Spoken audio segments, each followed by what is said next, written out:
And here we go. All right, I'm back. I'm sick.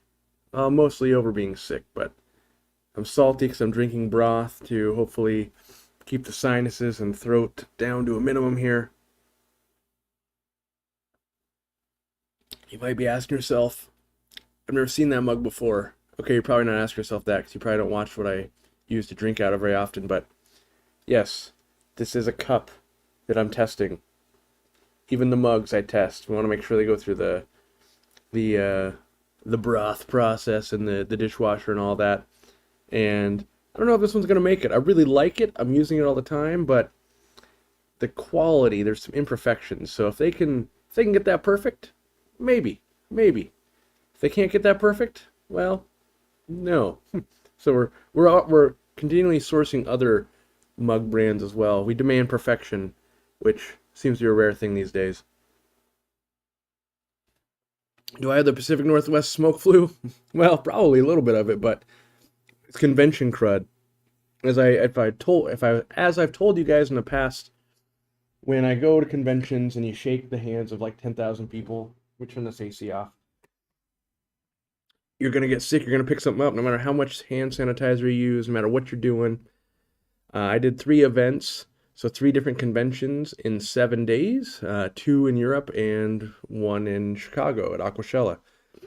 I remember at one point at Aquashella, I met a woman and I could see the snot running down her nose, like on her lip. And I was like, oh man, I'm going to get sick.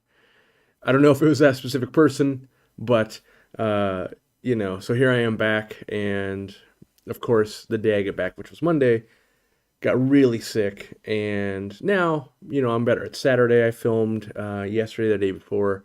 Had to get a video out. So that video is going to sound all nasally and like I'm sick.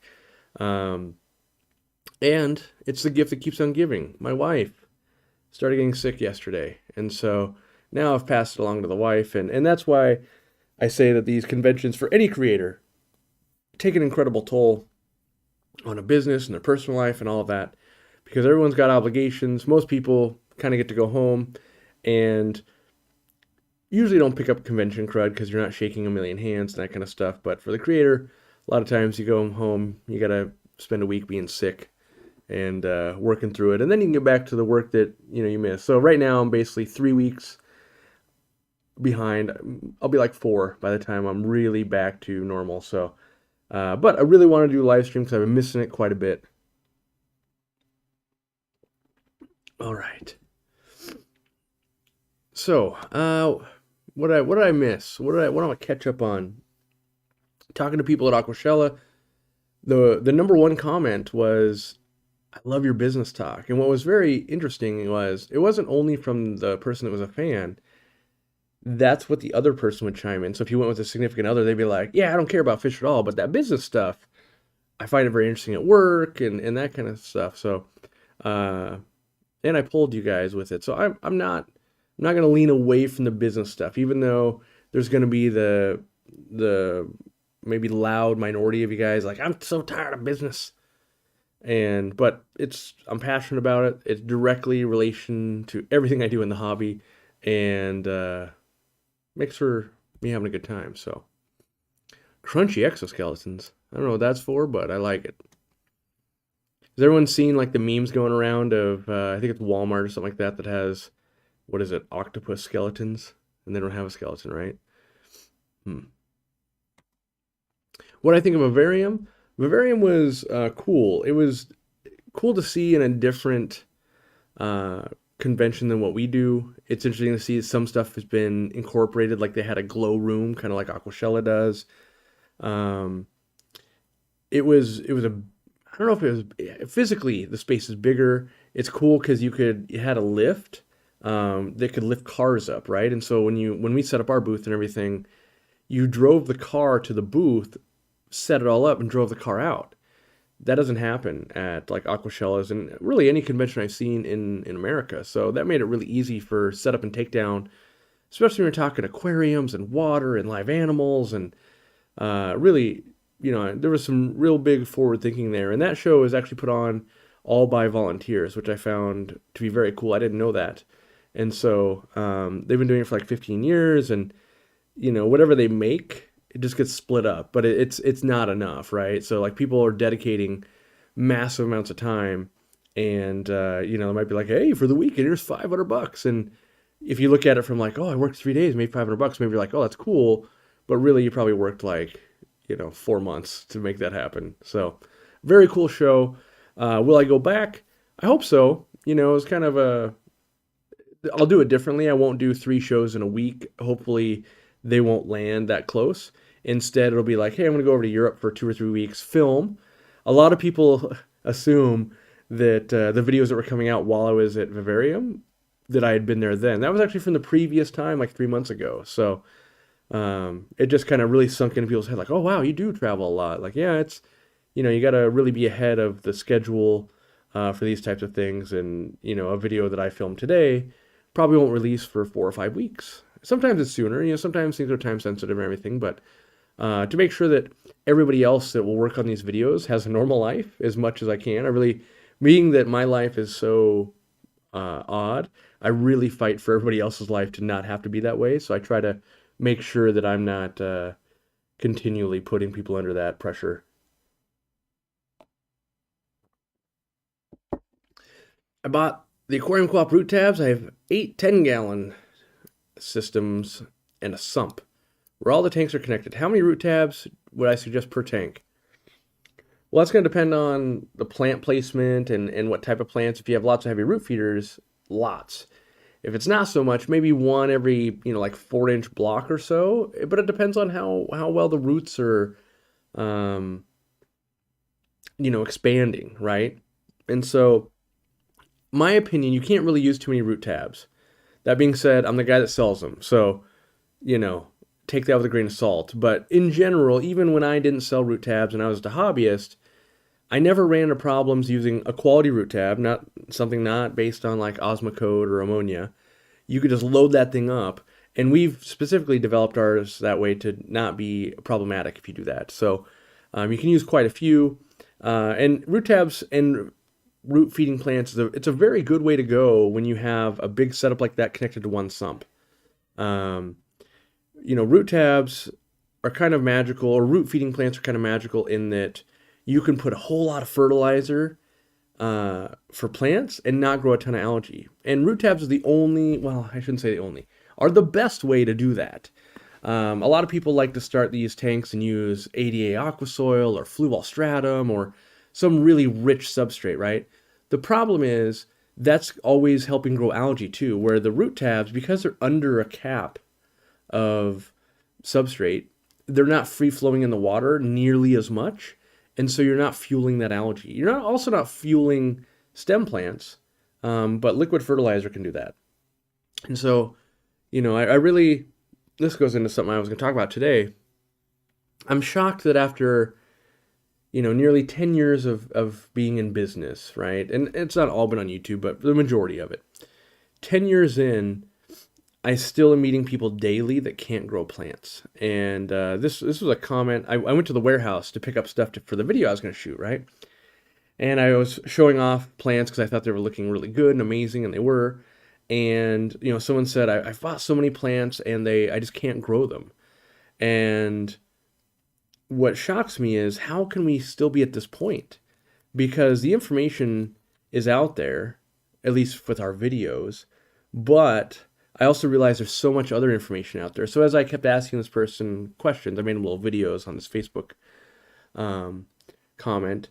Turns out they was using normal like fluorescent bulbs, and then they tried it next to a window to get that light, and they were using someone else's fertilizer. And so I know that my next few years, the campaign, I have to put it together for people, is just use our Easy Green plus our Easy LED light plus these plants. It will work. Because at the end of the day, when it comes to live plants, they only need 2 things. They need light and they need nutrients.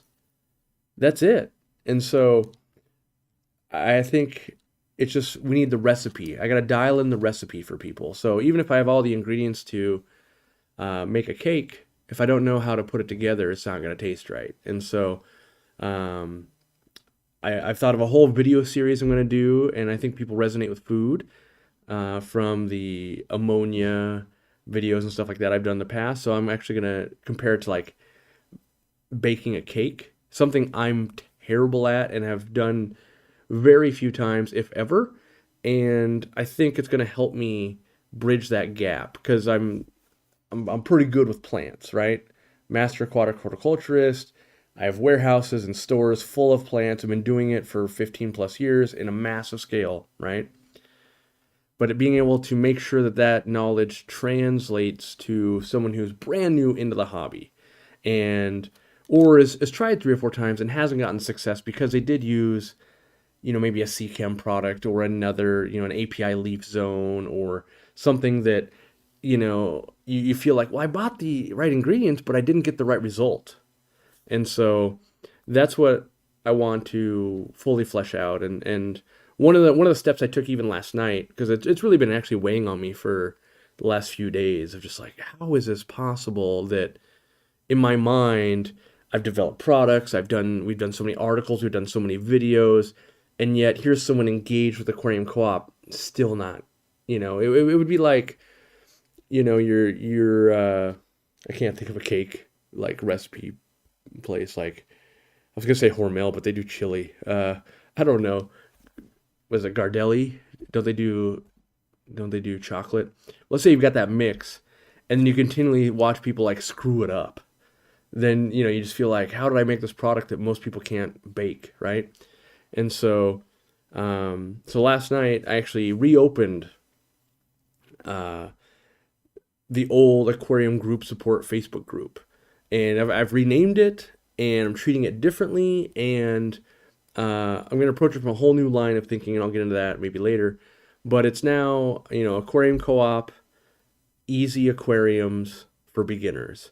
And it's going to help me bridge that gap. And I realize a lot of you that are members and been around for 5 years, you might be way past that step. And we have stuff for you. We have the membership, program. You're getting advanced speakers, and we travel the world. And maybe I interview some of the best breeders in the world and all that kind of stuff. But on the flip side, I feel like my brain leans towards, we've already done that, or I've done how to grow plants and this and that. And because I don't do it enough, people who join, the Aquarium Co-op community 2 years ago, they may have never seen the video on like how I invented Easy Green. They might just think, people might think that Easy Green, like I just went to a company, I'm like, hey, put our label on that. People don't know the story of like, when I launched Easy Green, every chemical company said that's impossible. It can't be done. You can't have an all-in-one. They won't work. It won't work for plants. And I had to fight with these companies, and I eventually had to force one and go, just make it. I'm paying either way. I don't care. I've already been doing it. And then once it got traction with the people, all the other naysayers in the industry were like, hey, guess what? Us too. We have one of those. And you see crop up all around. Now, there was some other ones out there that I wasn't aware of at the time. I think like Tropica may have had one in Europe, but at the time when I was developing this, I wasn't really observing world markets. So they're probably, I'm not going to say that it literally couldn't have existed before me, but I had never seen it in another capacity like that. And so, we do other things that just people, like we don't use ammonia, like a very cheap, nitrogen source for people's aquariums and stuff like that. Like, so yeah, people don't know those stories that are joining lately, and so I sent out, maybe one of you got it yesterday. I sent out a text message, which I never do. I sent out a text message to everybody that was buying, and maybe this will blow your mind like it blows my mind. I sent a text message out to everybody who's buying live plants from us, but has never purchased Easy Green. And that's over 8,000 people. So there's 8,000 different individuals out there that are buying plants from us, but are not buying Easy Green. And Easy Green is not for everybody. There is like, it's like 80% of the hobby, right? That top 20% echelon where you're really using injected CO2 and you're making your own fertilizer mix and you're really playing with some high-end plants. Easy Green is not for you. But also you wouldn't be buying the plants that we sell because we hand pick the plants that we sell to be easy and adapted to people's aquariums. And so even these 8,000 people, they just, maybe they haven't got the right sales pitch, maybe they haven't got the right information, maybe they don't know. And, so I basically sent out, and like 3,000 plus people can't be wrong when it comes to Easy Green. We've got like 3,500 reviews. Let's say 3,300 of them are 5-star, and then you've got, a mix of others. There's people that hate it and everything. And I basically, I'm putting this out there for everybody. If you buy Easy Green and you use it for 30 days and you don't like it, we'll give you your money back and you can keep it, right? You don't have to send it back. We're not going to make it a pain to get your money back. We're not going to sell it to you again, right? We're not going to be like, oh, let them do that again. But, I really believe in it. So if somehow, 3 days later you go, I don't like it.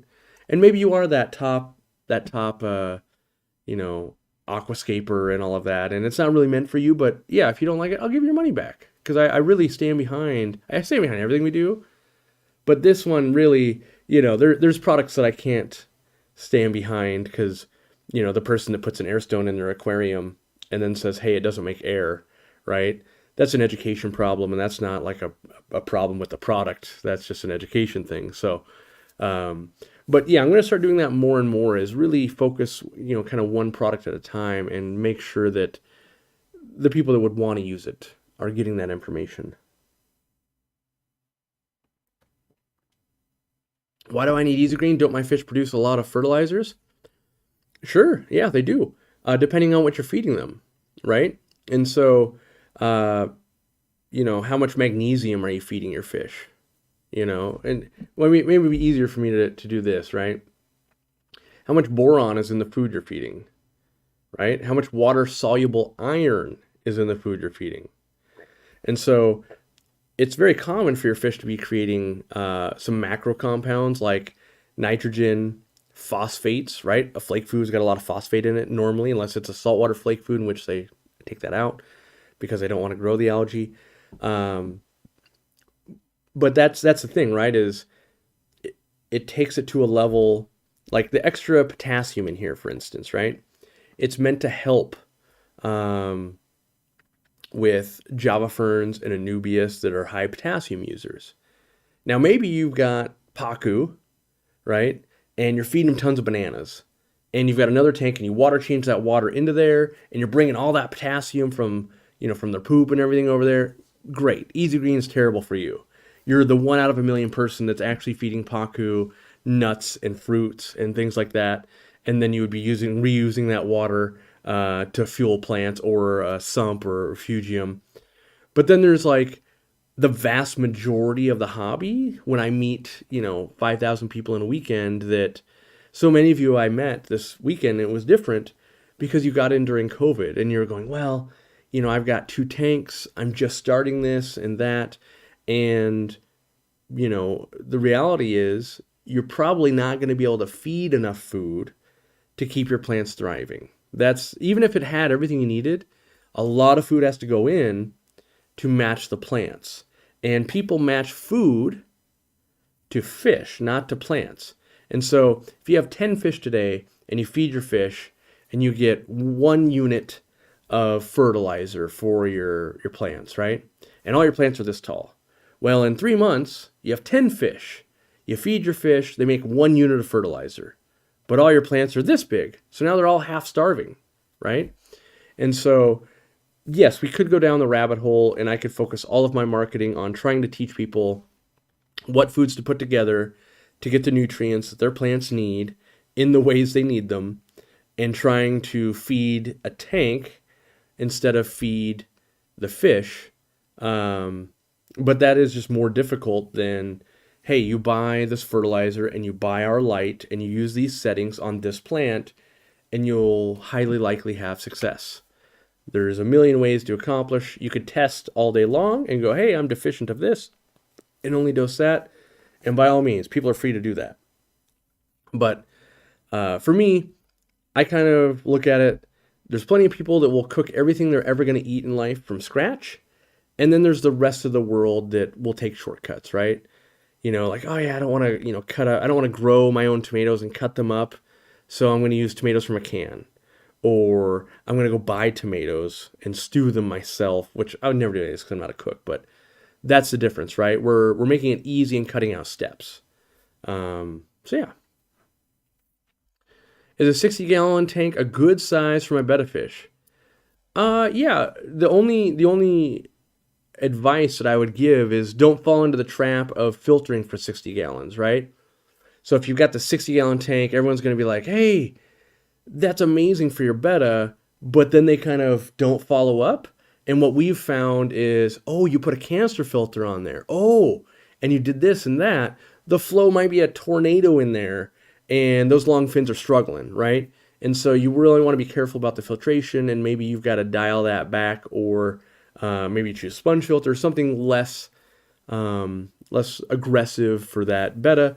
And then obviously mixing fish that are appropriate and all of that. But yeah, 60 gallons should be a paradise for a betta, which is kind of funny because I was thinking paradise fish then.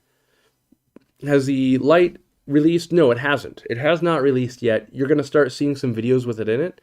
You'll see the features, and I talked about it in the live stream yesterday, which you guys missed out on a great live stream. Rob McClure, very good presenter, good in front of a camera, personable, and he talked about kind of learning how to breed Corridoras, which was a great talk. I learned a few things. A lot of people really enjoyed it. And but during that, while we were in there, I was chatting about a lot of all the features of the light, because in the next couple of weeks you'll see a video come out and I actually talk about it quite a bit. The goal is by Christmas, we're scheduling a photo shoot. I don't think I have any in here. Scheduling a photo shoot for the box and one of the lights, just so that you can see some pictures. And then on the website, you'll be able to put in your email address to get a notification when it actually launches that day, right?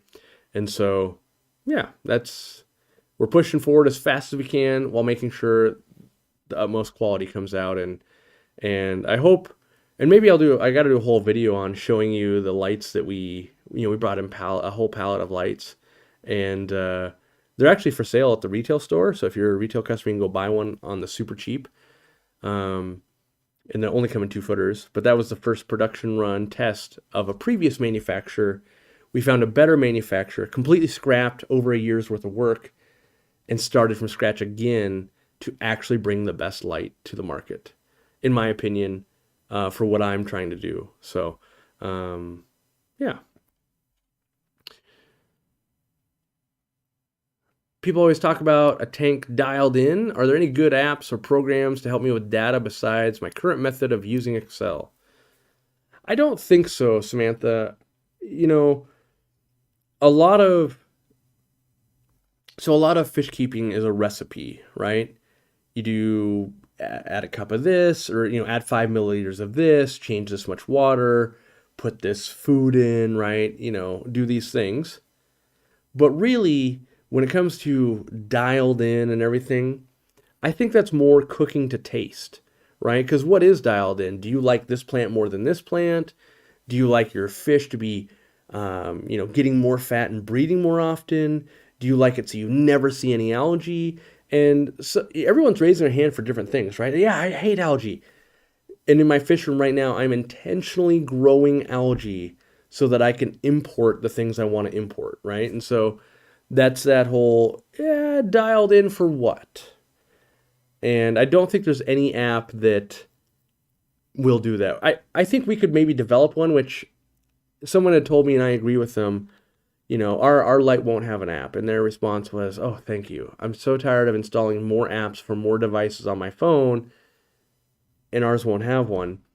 But I think the way to get there, and I don't think I've seen a company do it yet, maybe we'll do it someday, is put all the ingredients together in a step-by-step process. This fertilizer, this light, these fish, these plants, in this size tank, with this water change per week, with this food, and if you control every input, you can then reasonably control the output, right? But with living creatures, there's always like, oh, why'd that one die? It had a heart attack. Oh, it had internal parasites. We didn't teach them to, deworm and things like that. So it's still, even if we can get it down to a really good recipe, there's still things in cooking that take skill, right? Just because I know how to make an omelet doesn't mean I can flip the pan or not break the yolk if I'm trying to do over easy, right? I know how to do it, doesn't mean I can do it.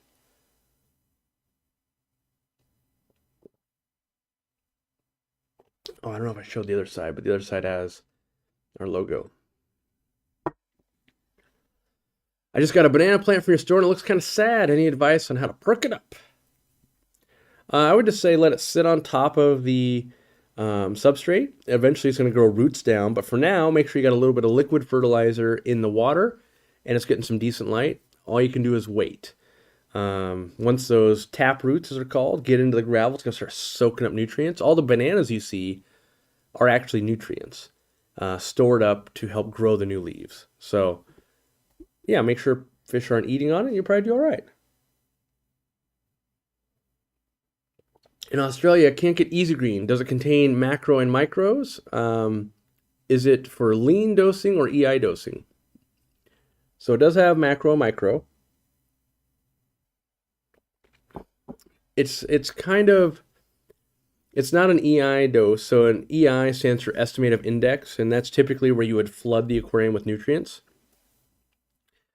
You would then change water heavily at the end of the week to reset it and get rid of all the excess nutrients and then flood it again.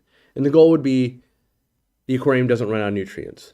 That is the same goal with Easy Green also, but our approach, and we have guides and stuff like this on it, is you want to keep your nitrates in the aquarium as long as it's coming from the Easy Green, right?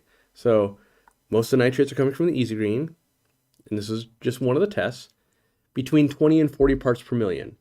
So you want it to be between 20 and 40 parts per million when you dose it. You also want it to be between 20 and 40 parts per million at the end of the week or the end of the month or whenever you're doing your water changes. Sorry, that's that convention crud.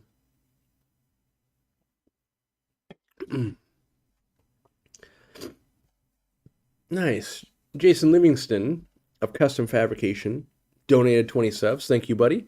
If you guys don't know, you can follow him on Instagram. He makes, if you ever see in my fish room, like the metal betta, I've got some metal Murphy signs. He's pretty gifted with working with metal and he's one of the few people I actually follow on Instagram because I'm always interested in seeing what he's doing. So, I don't know if he wanted that shout out or anything, but I try to let people know if I'm interested in something, maybe you guys will be too. Which brings up another good point. I found the best convention shoes after many years, right? So to find these, I think I went through 20 pairs of shoes in the last month, buying and trying and all of this because I was so tired of, I knew I had 3 conventions in a week coming up. And I was so tired of having sore feet and calves and lower back. And it wasn't just me, it was everybody on the team at these shows. And so my wife actually found, I was buying everything would pop up on Facebook, and I was searching Amazon and Googling. And yes, I returned like 17 out of 20 pairs, right? Because they just weren't the right fit. This isn't going to solve the problem either. And yes, all the popular brands, Skechers, Nike, Kizik's from Facebook, Air, I've tried them all, right, at this point. Merrell's, like everyone always goes, but wait. And I'm like, yeah, I've done it. I literally have a career of standing on my feet for the last 15 years, tried them. Anyway, so my wife finds this other one that I'd never heard of called Hoka. Turns out it's been around a long time. It's a running type shoe, but the Hoka Bondi 8, life-changing. Both Zenzo and I wore them. I was able to do 3 shows in 7 days, never had feet, calf, or back pain. It's probably going to become my go-to shoe all the time now. I don't make anything from it, but if you were like me and you work on your feet all day, whether it's concrete or not, or you have to do conventions, I'm going to tell you right now, the best like $150 you're ever going to spend, which is a lot of money on shoes, is those. And I've got shoes that I've purchased that are $500 to try and combat that. This was the last hurrah I had before having custom shoes made. We were going to fly to California, and a pair of shoes was $4,000. They take mold to your feet. It's like a 9-month process because it wasn't worth coming back from a convention just in agony. And so uh, I'm imparting this wisdom on everybody because I think there's people out there that work in a warehouse, work in a retail store, might have to do conventions, any of this. The Hoka Bondi 8. And what makes them so crazy, when you see them, and they're downstairs right now, but the sole on them is like this big. So you're going to be like an inch taller, right? Uh, but it's like you're walking on the memory foam pads. Like if you ever put those in your kitchen in front of the sink or the stove, it's basically got like a few of those, and it really makes the world a difference. Now there's some other technology there that it's kind of have a little bit of a drop heel so that you're putting more weight kind of on the back and everything. And Stephen P says I need shoes for the feet that support this frame. So that's another thing too, right? Like obviously I'm an overweight individual, and that probably contributes to foot pain and everything. But even like Zenzo is a very fit human being. He was having the exact same problems as I was. So was Irene. Everybody in the booth on concrete for 3 days straight is just in agony by the end of the day, right? You're taking hot baths. You're doing anything you can to get ready for the next day. And so, I've got nothing to gain by selling these shoes or anything because I don't sell them. I don't get an affiliate cut. But, if that's a problem in your life, I wish someone had told me this years ago because it would really have made it better. So, it's one of those. I've spent $10,000 searching the world for the perfect convention shoes at this point, and those are them. And so just like I test everything in our business, know that I put way too much time, energy into finding these shoes. And my wife actually found them. So do they have brick and mortar stores? They do, but I don't think it's like a store called, Hoka. I think it's going to be more like, like I know one in a few towns over is like Althea's Footwear is a distributor for them. In California, where Zenzo is, he was able just to run to like an athletic store, try them on, and buy them. And the good news is they have normal width, wide, and double wide. And so I actually went with the double wide. They might actually be a little too wide. So now I'm trying out. I've now ordered like 4 pairs because I really just want to wear them all the time. And so I want to try this wide but not double wide. Is NA Nylock Thrive Plus a good fertilizer? It is a good fertilizer. The thing you need to know is that the nitrate source in there is ammonia derived. So what does that mean? That means if you put it into a pH of like 6.9 or higher, you're adding liquid ammonia to your water. If you keep your pH at 6.8 or lower with injecting CO2 and stuff like that, it will keep it in a non-toxic state, and that will be okay, right? But most people, the average hobbyist, keeps it at tap water, and then I don't think it's beneficial to be dosing ammonia into your tanks if you can help it. We already do that in a roundabout way by dechlorinators, but I really wouldn't want to be adding extra if I can help it. Where is it? I want to find John Oliver. I want to make him a moderator. We missed you at Aquashella, buddy. I think he had some car troubles that I saw on Facebook, but John Oliver's Guppies and Aquatics. He sells some guppies online, and he has a group. And in general, he's always been very, very helpful at the shows. Zenzo and I were actually talking about it. Gotta fly on. Get out of here. I think we're gonna start offering up like $100 a day or maybe for the weekend to help us set up and tear down the booth to people that want to help. Just because it was only Zenzo and I, and there's so many other meetings and things that we need to be kind of doing that it makes sense for us to pay. Like, hey, you want $100?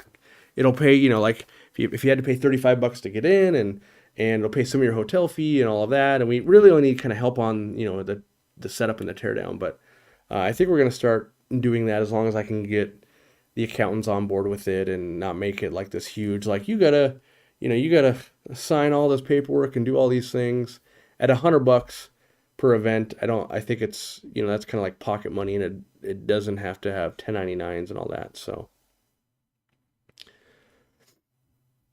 all right. So yes, those shoes game changing. If you end up ordering some in the next week or two, let me know how you like them because, um, yeah, I'm a guy that just uh, I've got what is it called Morton's toe, so my middle toe is longer than my other toes, and it's irritating when you're buying like, oh, those orthotics for $300. Like, yeah, they don't really help. And so these shoes, I've never had it where there's just zero foot fatigue at all. And so part of the problem also is in a mosh pit one time when I was younger, I broke my foot in 3 places. So that also adds some fatigue on that foot. But these have taken it all away. And go read the reviews. There's tons of reviews that people are like, oh my God, I have fused discs in my back or this or that are wrong. And this is the only shoe that has fixed it, right? So that's my sales pitch for a product I don't sell. Let's see. You'd need an absurd amount of ammonia to get to 0.25 ammonia with pH under 8.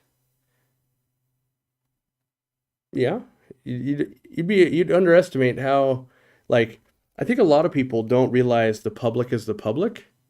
And so imagine you sell 5,000 bottles of Easy Green in a month. 3 of those people are going to use them wildly incorrect. Like there's people that are like, I put the whole bottle in. They're like, what? Where? Why? Well, I put some squirts in, and then 2 days later the plant didn't grow, so I just put a ton in to see what would happen. You're just like, so when dealing with very large populations of people, don't assume that they're not going to do something that seems illogical because it happens all the time. Get off me, bug. All right.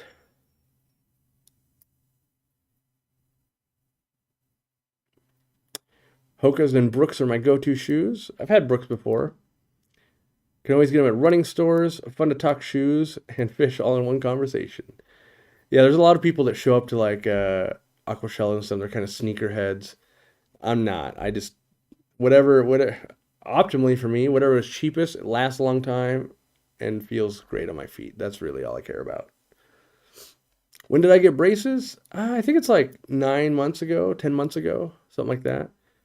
Which getting sick impacts that too. Like I was supposed to get my teeth cleaned and everything on Tuesday, but I was way too sick. I didn't. To me, I mean, they probably do it all the time, but to me, it didn't seem like a good idea to be stuffed up nose and then just coughing and like having someone try to, do your cleaning. I go in for a cleaning every 3 months, so we just extended a couple weeks. So hopefully, I'll be healthy by then. All right, I hear my wife coughing downstairs. Oh, it's a house of sickness. Hokas are starting at 140 Australian dollars. Yeah, they're not cheap. Don't get me wrong. I wish they were half the price. Um, they are not. And so actually, I'm testing.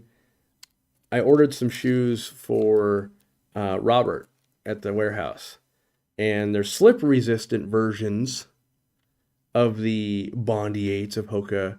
They're even more expensive. They're 175. Ugh. But if they're game changing for him, I'm gonna, see if we can just start supplying employees with them. Because we already paid $100 from Shoes for Crews. Every employee gets $100 to spend on Shoes for Crews every year for non-slip shoes. But I really think that good shoes is an investment in employees long term. And if Robert falls in love with them, and then we try like a couple more people and they fall in love with them, maybe we'll find it in the budget to be to do that. It's just one of those things that at scale, it's like, oh, you need to buy how many pairs? 30 some? Oof, brutal. So I can't imagine Corey in a mosh pit. Yeah.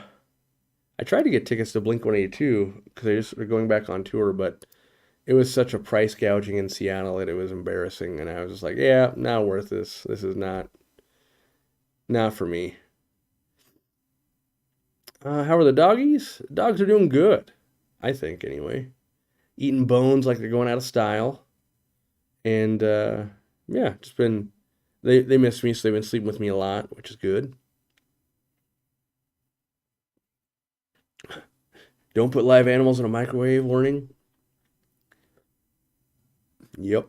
It's the amount of things that come through customer service, and you're just like, how, in my mind, I'm just thinking, like, how can you use a computer if you did this crazy thing? How is it you actually even contacted us? Like, this is, hmm. But then we look at it and we go, well, how can we change our strategy and educate better so this doesn't happen again? Even if it's one out of a million, well, that means it's still going to repeat ourselves or repeat in our company. So, oh, I want to show you guys, if you didn't see the post, but these are the member coins. So you've got the 2-year, and then you guys didn't see the other side, but boom. And then you've got the 1-year right there. And then obviously the green one, which you guys can buy. Oh, there it is. So you can start your own collection today if you want to buy one. And then there's the elusive, still have only ever given out one of these, of the Wildcat Corridora. I'm hoping someday these go for like a lot of money on eBay, just so that the collectors can really have a collection. It looks cool too. I like holding them all and just having like this collection of coins to play with. So one day maybe I'll use them at like a Magic tournament as tokens. What's my opinion on fancy goldfish? I love to look at them. I hate how susceptible they are to problems down the road. Like, they're just, to me, it's kind of like if I was to get a pug. I would love that animal to death. I just know it's like already an inferior investment of like, yeah, it's got some breathing problems. Like, oh, of course, it's got hip displacement. Same thing. Like, I don't have a dash hound yet, but I know it ends up having kind of like some back problems, some hip problems. And I would love it to death every day. But just like the goldfish, like, I don't know. I don't know if I want the extra burden. So, what was the name of those shoes? Hoka, Hoka. And specifically the type that I love is the Bondi, Bondi 8s. And they have all kinds of different, these ones are ultra plush while being stable. They have some that are meant more for weightlifting, some that are meant more for running. And so actually I bought some different ones for like in the gym because I have a personal trainer, as you guys probably know. Yeah. You're right. That would have been a good idea. I should explain how you get these coins because you probably didn't see the post. So the 1 year into your membership, if you are a member of the channel for a year, right? When you place an order, the system's going to go, hey, this person, so you have to sync up your account with the website. When you place an order, it's going to go, hey, this person's been there for a year. I'll tag the account. Then when you place the next order, it's going to go, hey, you're supposed to get a coin. Here's the coin, added to the order automatically. Unfortunately, we're using like 4 systems to check if you're a member on YouTube, the account synced up. Then we need to run a system to add it to a tag on your account that says you should get this coin. Then the next order, we send you the coin. That's another system. And then there's another system after that after we send you the coin, it says, hey, switch the tag from needs a coin to got the coin. And so that's why for some people it's going to take 2 orders to get it. So that sucks.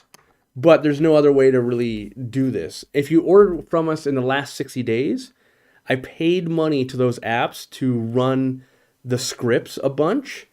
And so the next order, you should get whatever you're owed. Now, why didn't you run it for the last ones? Like, I want to promote this on our website somewhere, but people don't know that we've sent over 500,000 orders now. So we're closing on like 600,000 orders that we've sent which is a mind-blowing number to me. I always think of like the old McDonald's signs, like over 1 million or 1 billion burgers served or whatever that is. And so, to pay to do all of our orders, it would have been thousands of dollars. So instead, I go, well, what can I stomach?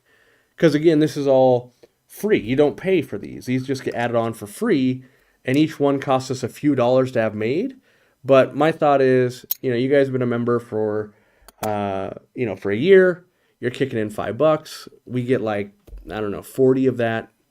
Wait, 12 times 5 is 60. Yeah, we're gonna get like 40 of that dollars. And, we can afford to give you a coin for a few dollars, plus all the other benefits. And then if you guys showed up at Aquashella, there was other stuff there. So that's only in the United States. And if you're outside the United States, here's my goal. My goal is when I travel internationally to bring some with me. And if you go, oh, here's my cell phone, I've been a member for X, I go, hey, great, here's your coin. And I probably won't have to bring more than like 20 of each with me. I mean, it depends on how long I'm out and how many countries I'm going to visit and all of that. I realize it's not a perfect system, but if I try to develop perfect systems that are incredibly hard, we end up doing nothing. And so I would rather incrementally get better than do nothing. We need a Murphy coin. Yep. So some of the coins we have in development, one would be for like 1 million subscribers. We need to develop years 3 and 4 of the member coins. We've got some other ideas as well. And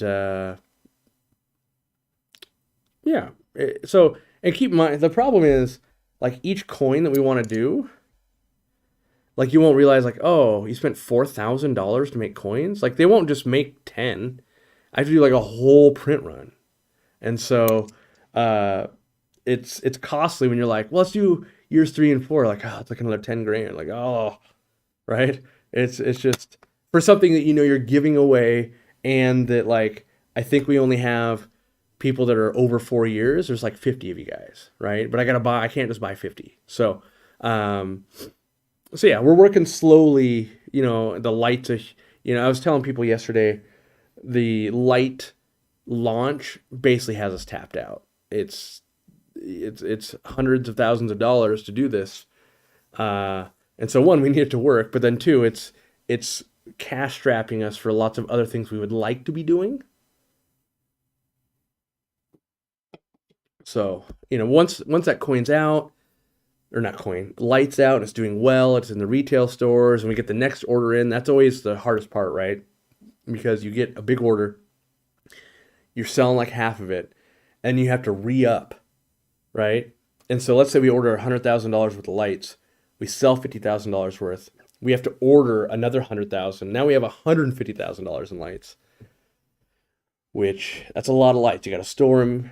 There's a lot to it. But once we get through those couple of hurdles coming up, it'll free up some cash flow again, assuming that you guys like the light like I do, and it doesn't just sit there not selling and we go out of business. So that would be horrible, but I don't expect that because I've worked really hard on it.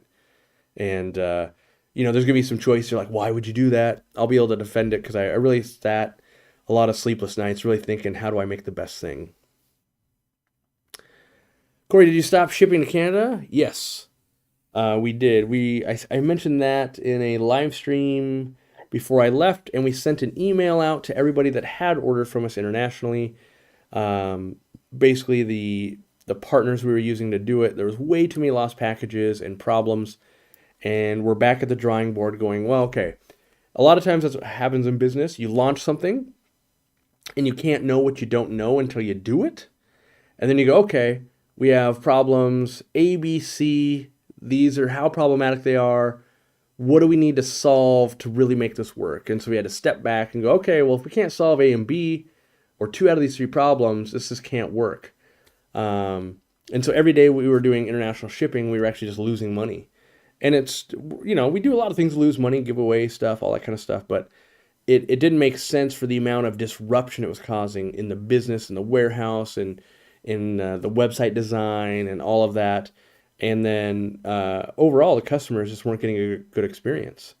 And so that's just not what we're about. And let me see if I can show you some stats. I like to show the business side with stats so that it's not just like, oh yeah, that guy, he's always claiming stuff, but who, who really knows? I like to show of like, yeah, this is what the analytics show. And then you guys go, oh, okay, yeah, I mean, the guy, he showed it. So let me see if I can pull some tracking data for you guys without releasing anything too sensitive, because I get myself into trouble sometimes. That's not good. Reports, and then I'll see if I can bring it up on the screen for you. I don't want to give away. I'm always terrified that I'm going to show like someone's address or something. So analytics, of course there's a problem. Come on, refresh. Don't do this to me now. Oh, come on. Why would you work when I need you to work? That would be way too convenient. God. Can I show you my interactive map? All right, maybe that'll. Yeah. All right, let me try showing you guys this. It's probably gonna look wrong at the get-go. Let's see. Yep, it looks wrong. And then I gotta go to the window capture. Which window are we going to capture? Look around my screen. Why does that say mission control? Is that what it's gonna be? Yep, it is. Okay, we're good.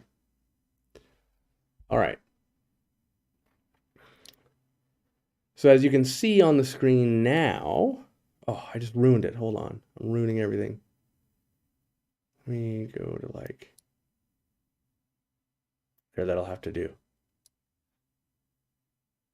That's a terrible view though.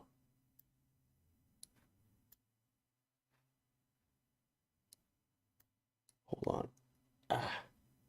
There, that's a better view. So these are some real-time stuff that we can see all times. Every little dot on there is an order. And you can just see stuff moving. Right now, as of today, we have 317 packages that are marked as out for delivery on a Sunday. We have 981 of them that are in transit. So that means from us here in Washington to wherever we're going to.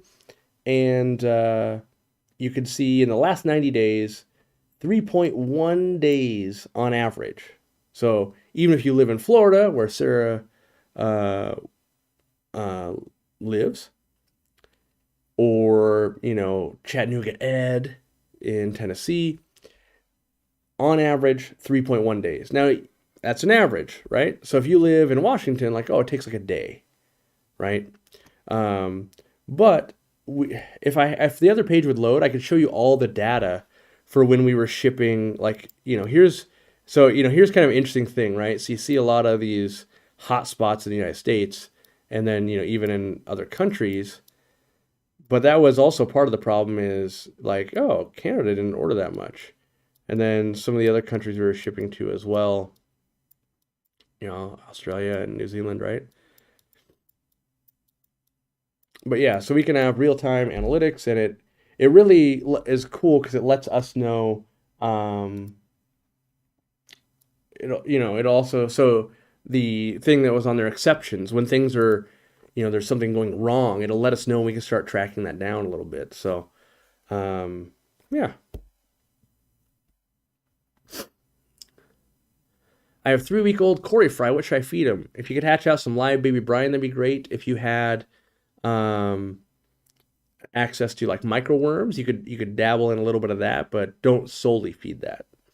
Otherwise, really crushed up flake and other things will work as well.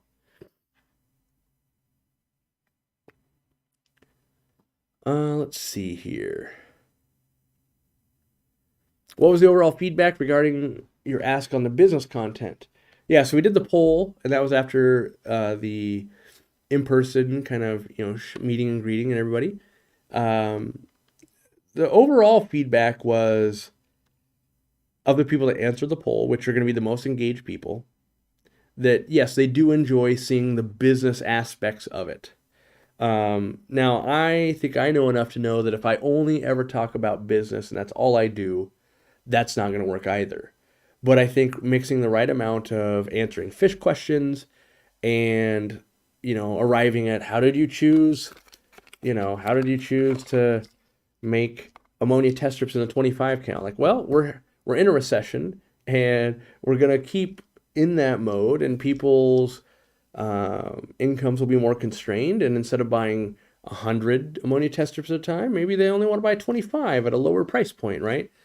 And, you know, this was some of the feedback we were also getting from the stores of like, well, you know, it's easier to sell a newbie on something cheaper. And so all of these kinds of insights help you guys and girls know the reasons why we do things, even though it won't make sense for you, maybe. But oh, okay, well, if that's what people are asking for, then yeah.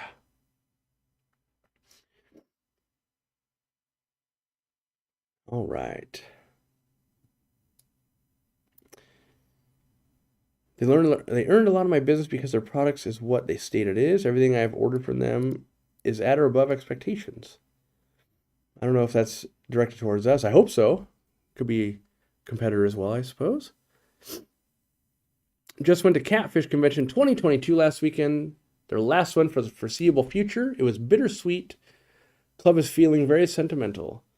Yeah, but so Catfish Convention, they're only getting in one, right? It used to be Cataclysm and then CatCon every other year, but now maybe it's just going to every other year, and it's maybe just Cataclysm or something like that. So, do I know what the lights MSRPs will be at? Yes, pending any changes, right? We are very, very far in the developmental cycle. I'm supposed to really receive the latest proof with packaging. The minute, like, we're going to receive that, I'm going to look it over. I'm going to green light it. They're going to full production. So, short of me getting that and going, oh my gosh, I've discovered something that we forgot, or you're doing it wrong, I have the pricing. The pricing, let's see if I can pull that up in a timely manner for you.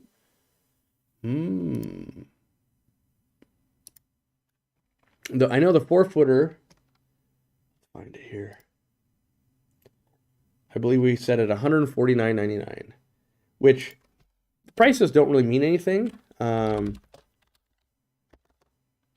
until you would see it in the features and know about the 3-year warranty and how water resistant it is and how long the cord is and the settings that'll be available and all the other features and why'd we do this and why'd we do that.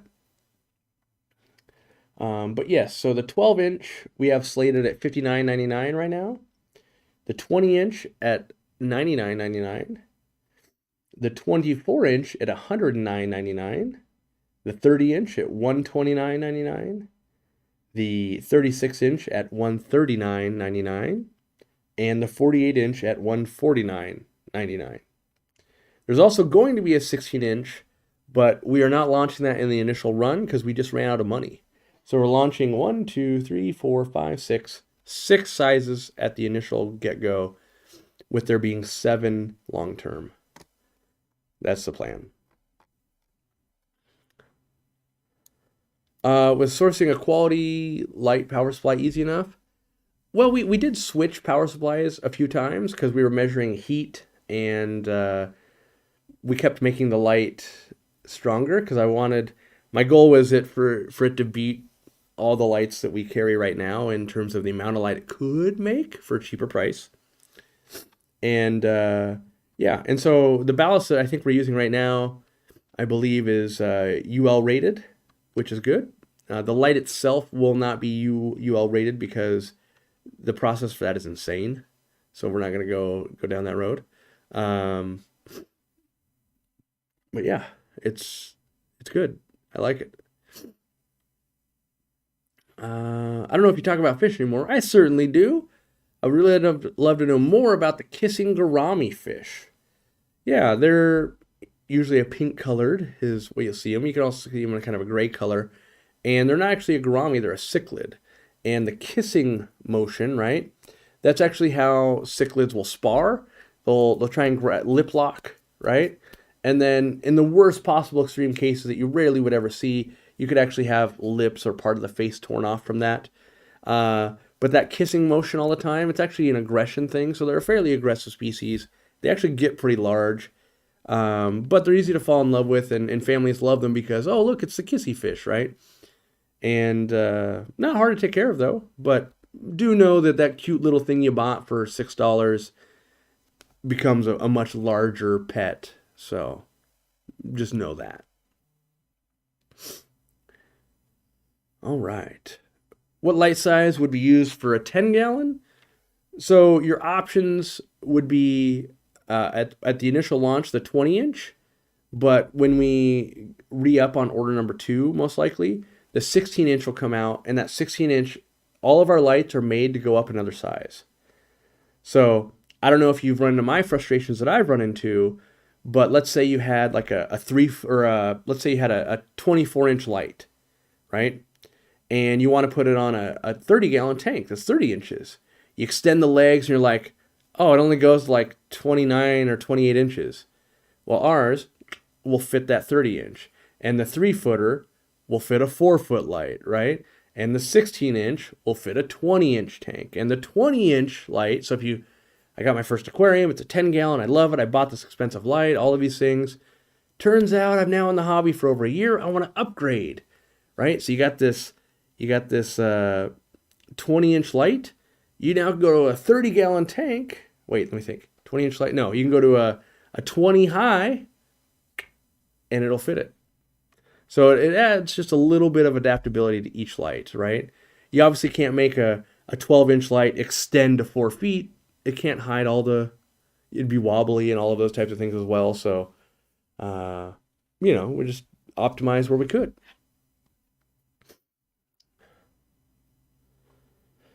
All right.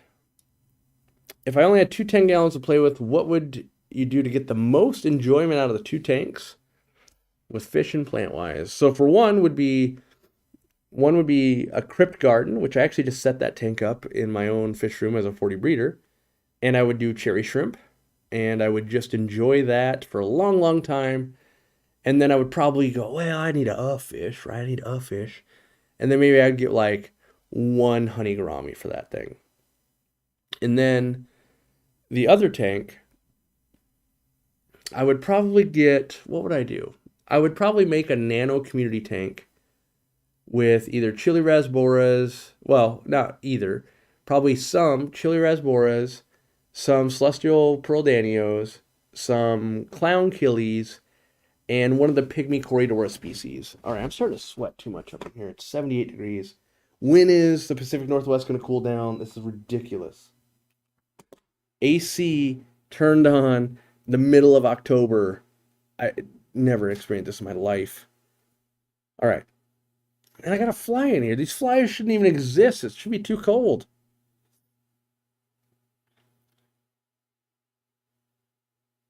My apartment's going to have some heavy construction done tomorrow. I have reduced my water to a minimum of 30 out of 100 liters to reduce pressure. Any more tips? I don't think there's much more you could really do on that's really going to make an impact.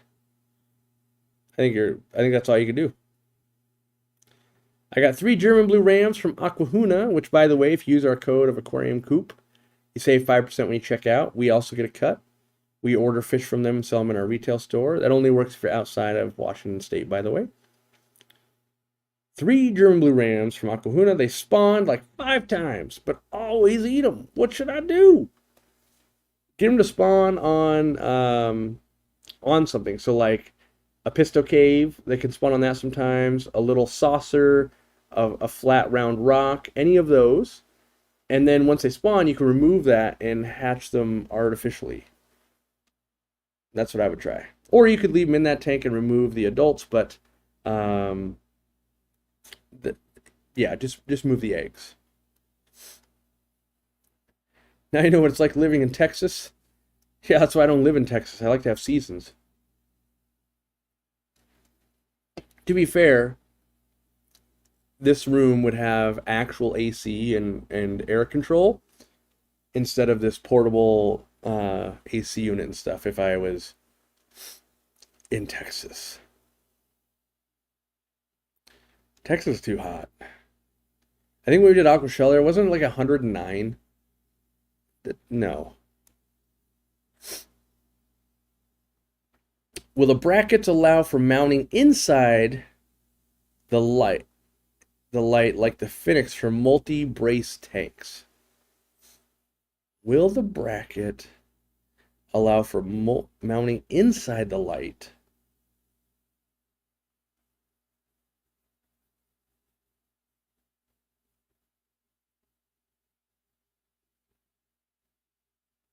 I'm trying to envision how the center brace and a Phoenix light would mount that way. I guess I need more info because I can't think of any of the Phoenix lights and how they would specifically mount to the center brace.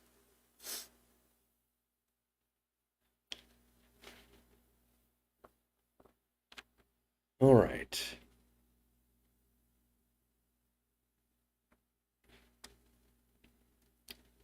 I moved some Panda barbs from one 20-gallon to another. Temperature was the same, but the pH in the new tank was higher. 4 out of 6 died. What did I do wrong? Could have been some pH shock. I doubt it. But most times when you're gonna witness something like that, it's something you're not thinking of. If you had thought about it already, you would have prevented it.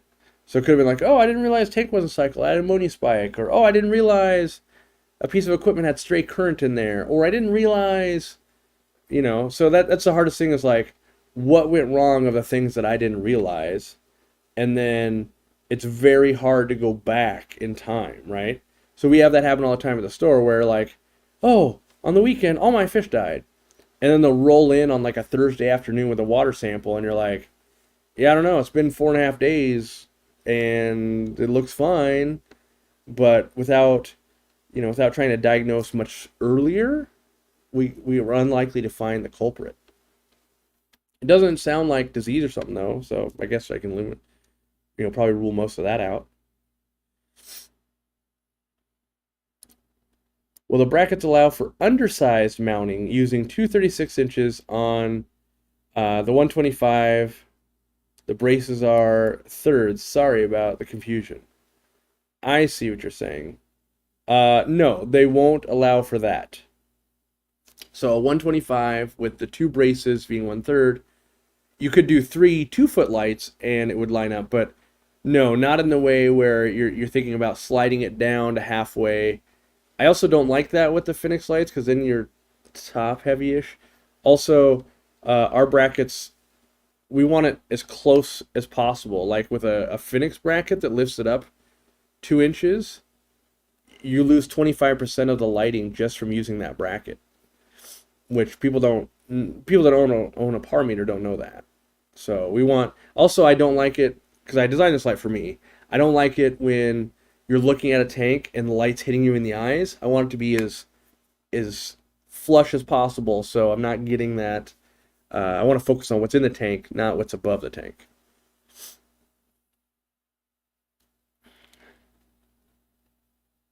A cut on your finger will work out if you have a stray current in your aquarium. It stings. It's true. I don't recommend cutting yourself to check your tank for currents, though. You could use a way to, like a stray voltmeter and that kind of stuff. You said ideally 24-inch lights would be all you would buy. How would you mount those on a 48-inch tank? I think that was the question that the other one was about. Well, I also believe everyone should use glass tops, and you just put 2 on. But 24-inch lights are the most modular in the hobby in America. And so, if you have a 2-foot tank right now, a 20 tall, right? And then for Christmas, you're gifted a 125-gallon that's now 6 feet long, you just have to buy 2 more lights. Where if you had a 30-inch tank right now, and you put a 30-inch light on it, oh man, now you can't get full coverage. But if you had a 24-inch light on a 30-inch tank, you could just buy 2 more 2-footers. And then when your hobby changes 4 years from now, and you go, well, we're moving, I don't want a big tank anymore, I'm just going to keep 2 20 gallons. Oh, those two lights will fit that too. And yeah, so that's just my opinion. I've been in many situations where you've got like, oh, I've got this 3 foot light, but it's a 30-inch tank, or a lot of lights don't scale, they just don't scale down, where you can scale them up. The problem is with lighting, the ballast and other things cost a disproportional amount as opposed to just more LEDs. And so like two 24-inch lights at $110 or whatever, yeah, $110. Now you're paying $220 for 4 feet of lighting, but if you just buy the 48-inch, you're paying $150. But yeah, in a perfect world, I would just use 24-inch lights when I can. It allows for the most adaptability, and really, that was something I would always really kind of preach to new people to the hobby of, I realize you're building a tank today, but if you like this, between now and 5 years from now, you've done 27 different fish tanks. But that no one's thinking that far ahead. Instead, they're just like, well, I'm just going to buy this specialized piece for this one thing I'm doing. And that's how you end up with a whole closet full of stuff you're not using is, well, we didn't really plan ahead here.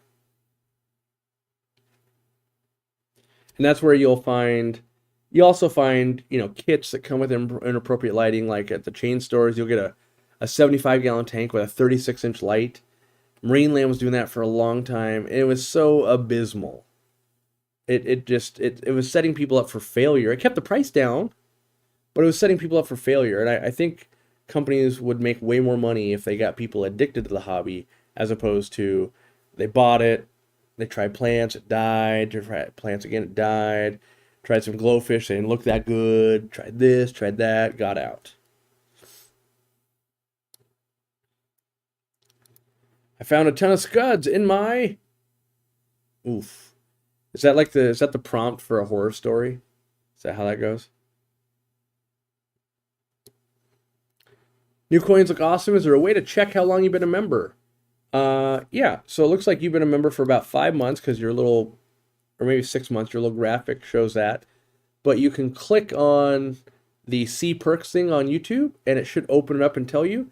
You could also do your once a month member chat like Fish from Fever just did, and it says member for 36 months. So he's a 3-year member, which that's pretty interesting.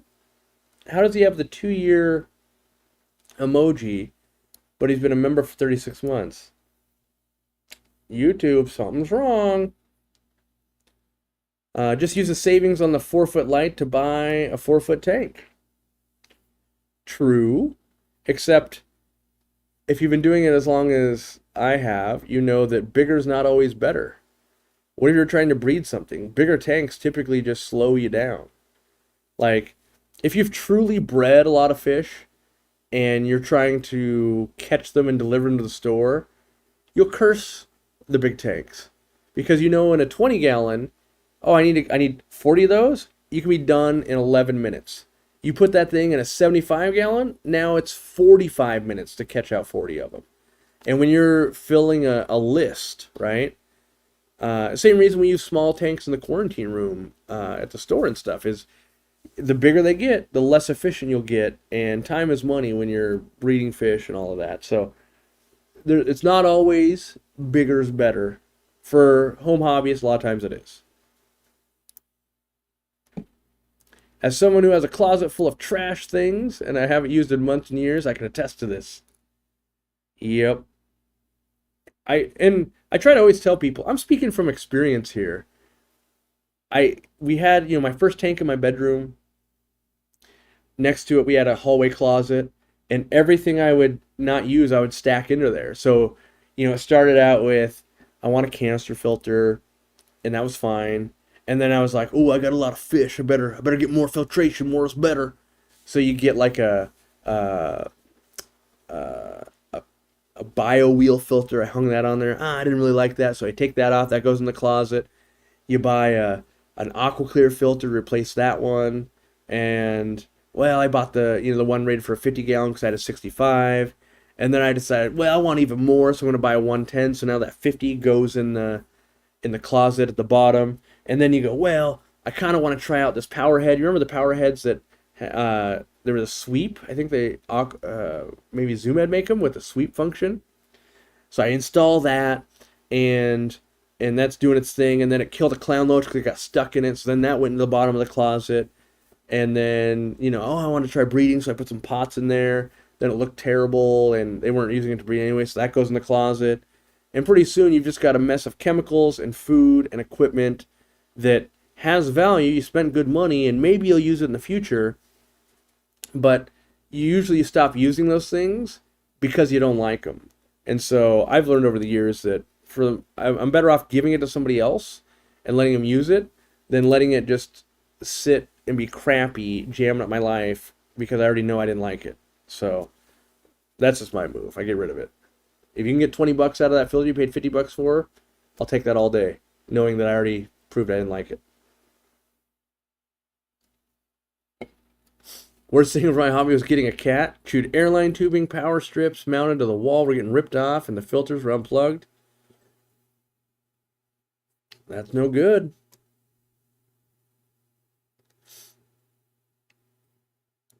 Part of the too much in my basement is from planning ahead. I love something and overbuy it, then a year or two later move away from using them. I guess it's poor or over planning. I kind of have that same problem with shoes, actually. Shoes and clothing and that kind of stuff.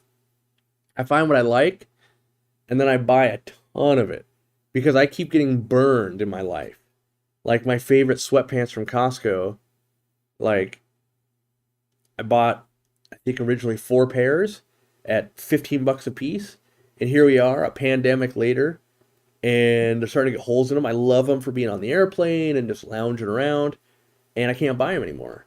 So now I need, if I see them again, I got to buy like 20 pairs, right? But yes, I definitely have had way too many of like, oh, I got too much of this. And I think we're very fortunate to be in a situation where we can afford to overconsume like that. So I do think about that all the time of like, that's a good position to be. But we also kind of do it out of fear, right? You're like, oh, I can't find what I like to wear or what I like to use. And now maybe the price goes up or, shortages, all of those kinds of things.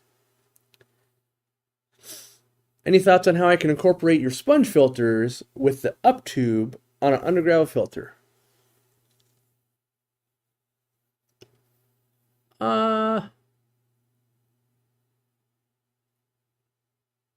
Yeah, I mean, the only way you can really do it that would give you some benefit, right? Because I don't think there's a lot of benefit here, but if you run a reverse gravel filter, undergravel filter, so you're pumping water with power heads down through it, right?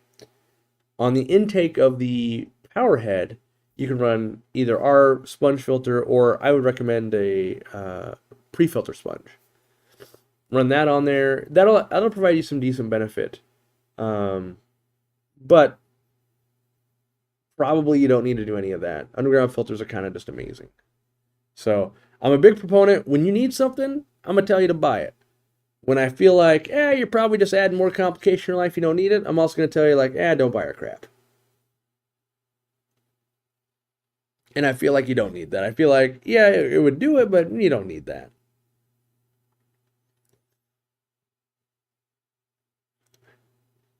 This has probably been asked before, but I want to know what would be the best course of action for wintering my outside short-bodied fancy golds. If you can't bring them in your garage, which that's probably the best, but if you couldn't, I like to research, well, I did research, but I recommend you research how to keep a horse trough from freezing in the winter. So people that have cattle and all of that, right? You basically build like a miniature greenhouse. Sunlight comes in during the day, heats up the water a little bit, not a lot. Like it's not gonna be like, oh, it's sun in there. It's like we're just keeping it from freezing. So it heats it up. You could put bales of hay around it. You could put like cinder blocks or concrete blocks around it. Sun comes in, beating down that sun on stone and water, heating it up a little bit. Hopefully we can retain some of that. And the biggest thing it's doing is keeping any cold winds from just, there goes all the heat. That usually will keep things from freezing and keep it, maybe 10 degrees warmer. Now, in absolute Arctic conditions, nothing's going to help you, right? The other thing that these cattle people and stuff have to do is you got to go knock the snow off the top of this thing when it snows because the sun can't get in. So even though the snow insulates, no heat's getting in anymore. So you need that daily heat to get trapped, keep that temperature. If it's just, so it does take some work, but that's the way I would approach it if I couldn't bring them inside and I wanted to keep it going year round, build myself a miniature kind of greenhouse scenario. Yeah, you can add some sloping and you can make it really elaborate or fairly cheap. Would I recommend you buy a 3.0 or an Aquasky? The difference is almost $100 Canadian. Ask another, or give me another comment a little bit. Tell me what size aquarium. Because if it's a deep aquarium, you're going to need that 3.0 light to really penetrate that depth. If it was like a 10 gallon, I'd be like, just buy the Aquasky. It's already way too much light, more than you need.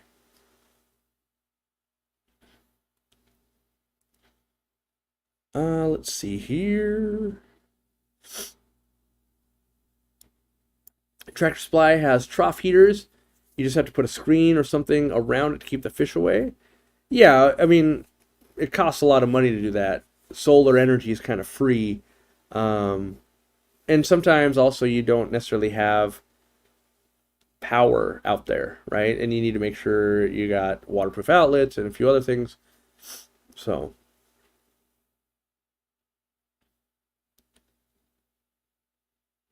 I want to touch in on this. Where'd it go? Mr. Ed said somewhere, put the sponges between the uplift tube and the underground filter. The problem is once you do that, the water is going to take the path of least resistance. It's going to be less resistance and go through the sponge than it will be going through the gravel. In which case, you don't need an underground filter anymore. You should just use the sponges. So that's why I didn't make that recommendation, because it kind of just made the undergravel obsolete. Thoughts on scuds? I love them. They're great fish food. Especially if you get them going in a sump or a big system and relatively small fish, you can always have live food available, which is awesome.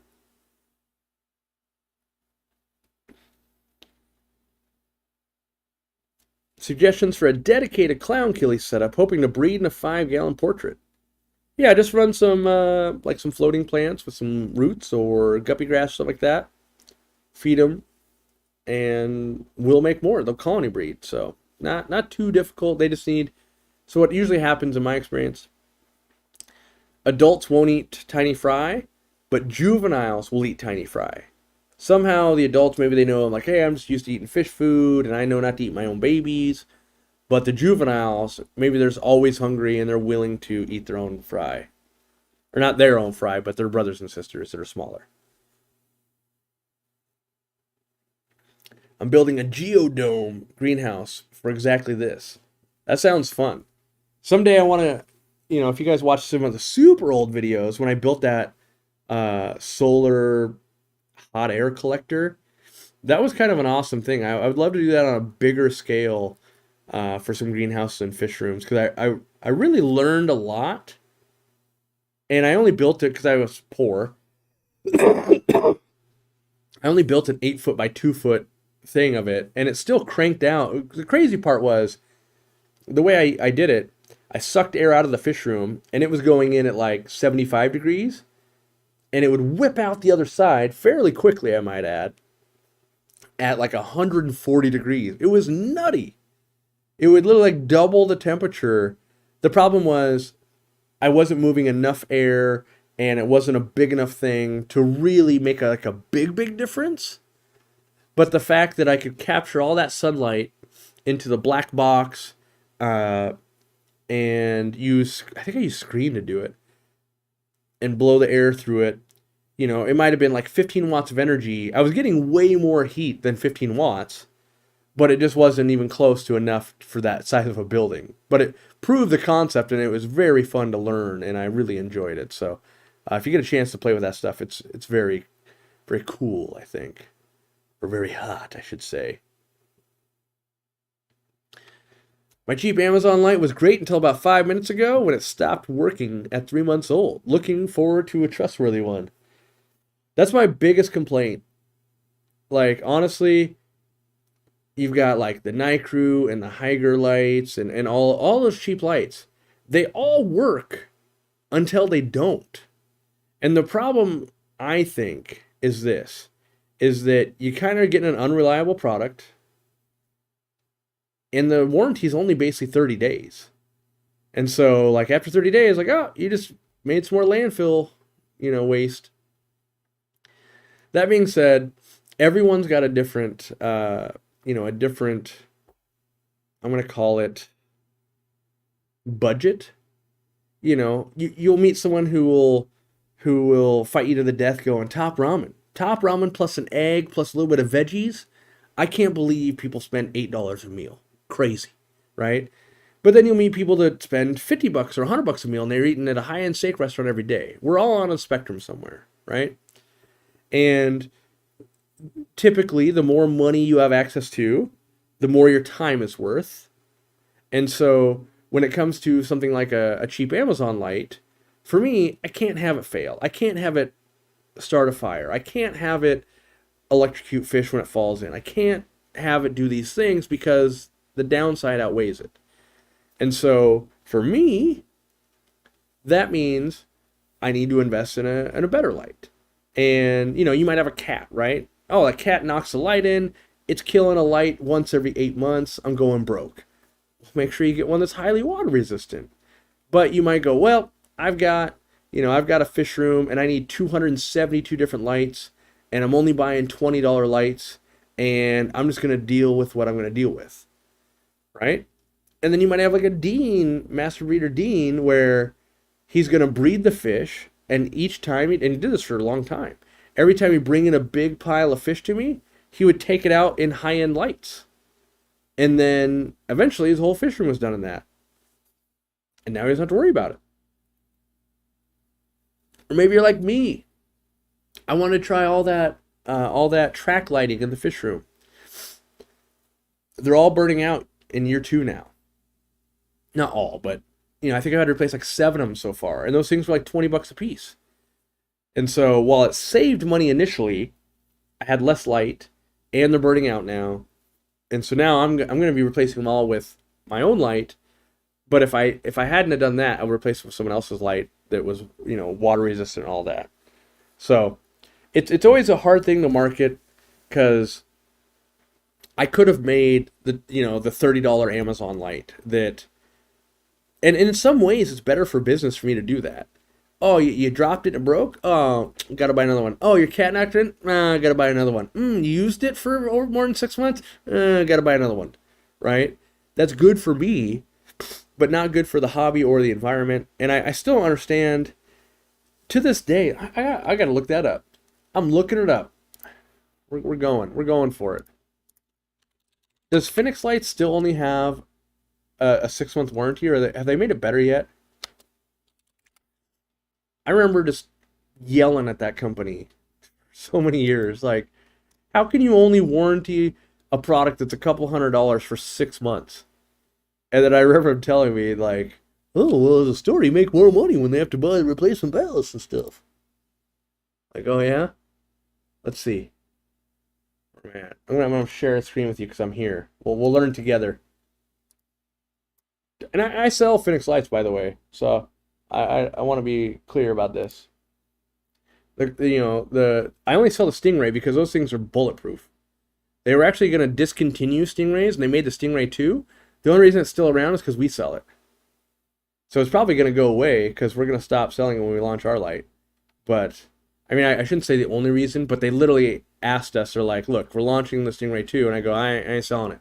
Price going up? No. This light you have right now is perfect. Like, it should be getting cheaper. Find ways to economize this, buy it in bigger bulk, do other things, source, make it more reliable. Well, it didn't need to be more reliable. Make it better. Better packaging, all these kind of things. And instead, we'd rather make a new widget. So, let's see. Does it say? Phoenix warranty, 6-month warranty. Yeah, big and bold right there. I missed it. I was looking for fine print. Oh, you guys can't see that though. Hold on. There we go. 6-month warranty. Quality. That's right. That's right. You know, I'm going to sell you this Lamborghini. It is so quality. But we only guarantee it for 6 months. And I realize, pot calling the kettle black here, a lot of our stuff we've only warranted for a year. But I also don't want to lie to you guys. And what I mean by that is, how can I warranty products that I haven't tested long enough? And I think there's a little bit of dishonest marketing when you go like, well, this has a lifetime warranty. It's going to last forever. It's like, how could you know that? You've only had it for, you only been tested it for a year. You can't know that. And so it'll help sell a lot more. And we know that in general, people, like on a spectrum, if you study customers, the longer someone owns something, the less likely they are to redeem a warranty, right? And so 2 years down the road, they go, yeah, I'll just buy another one. That's probably not their fault.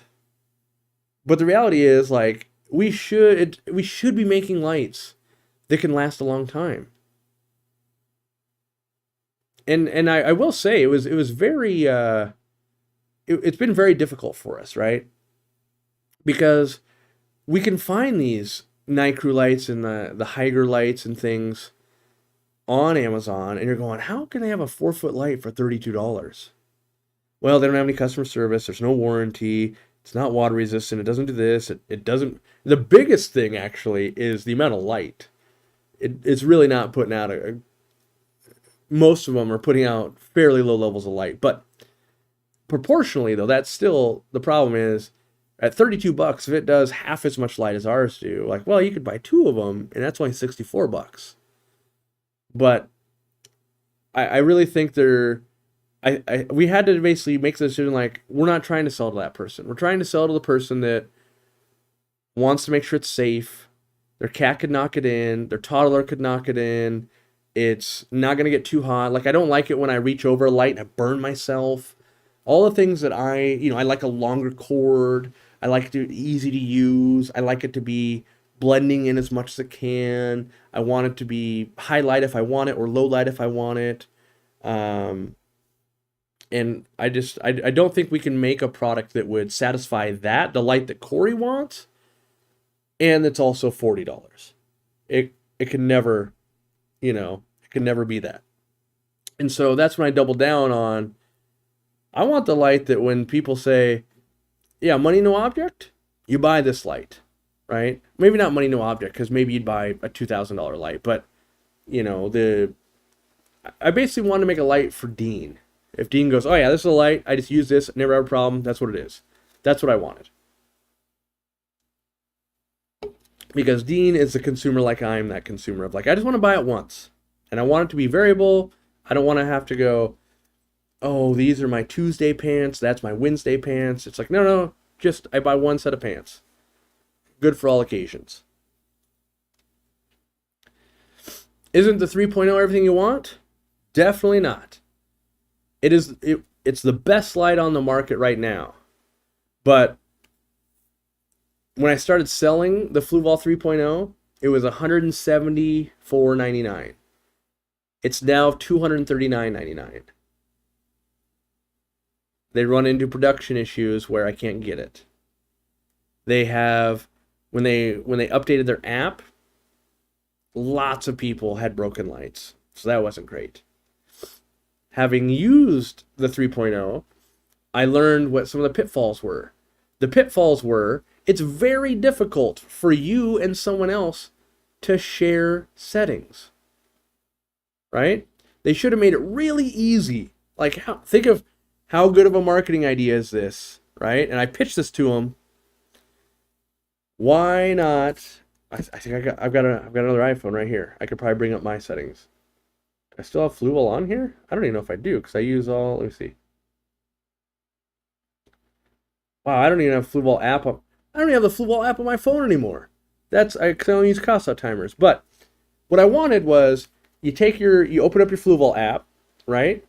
And then you click the share button, and it emails or texts your exact settings to your friend.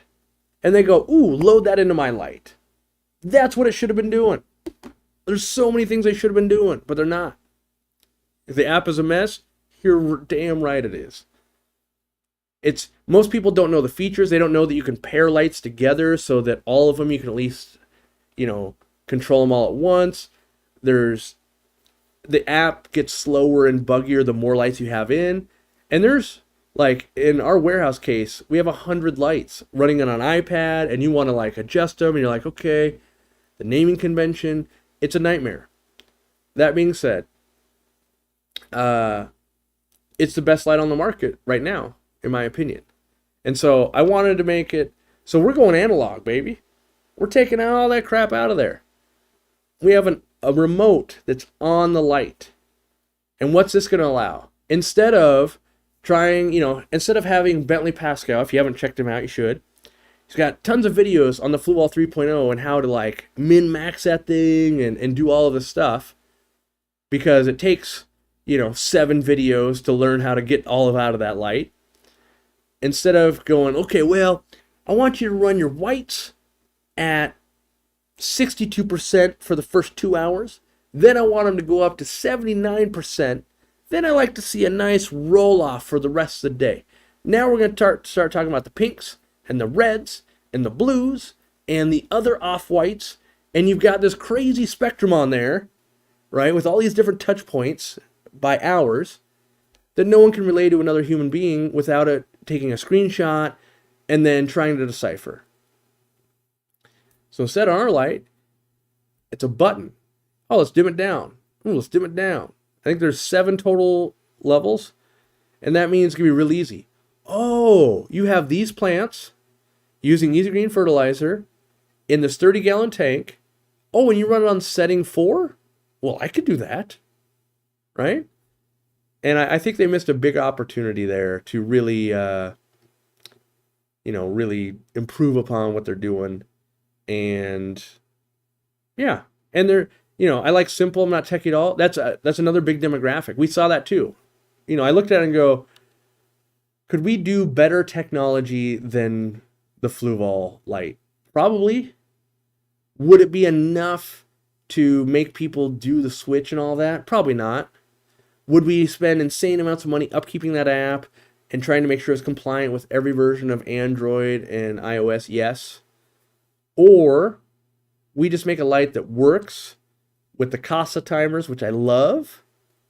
I use so many of them. And it's scalable for our warehouse, our store, my fish room. I basically want to take all the goal was, how can I build the world's best light while making it completely reasonably priced? And that's what we've done. And so now we're going to have a 4-foot light at $150. It's highly water resistant, 3-year warranty, a cord that goes for miles, right? The right lighting spectrum that I like, more par than the other lights. What else? A nice matte black finish, one that doesn't burn your arm when you touch it. They gotta get warm because they're the heat sinks, but it shouldn't be getting so warm that burns you.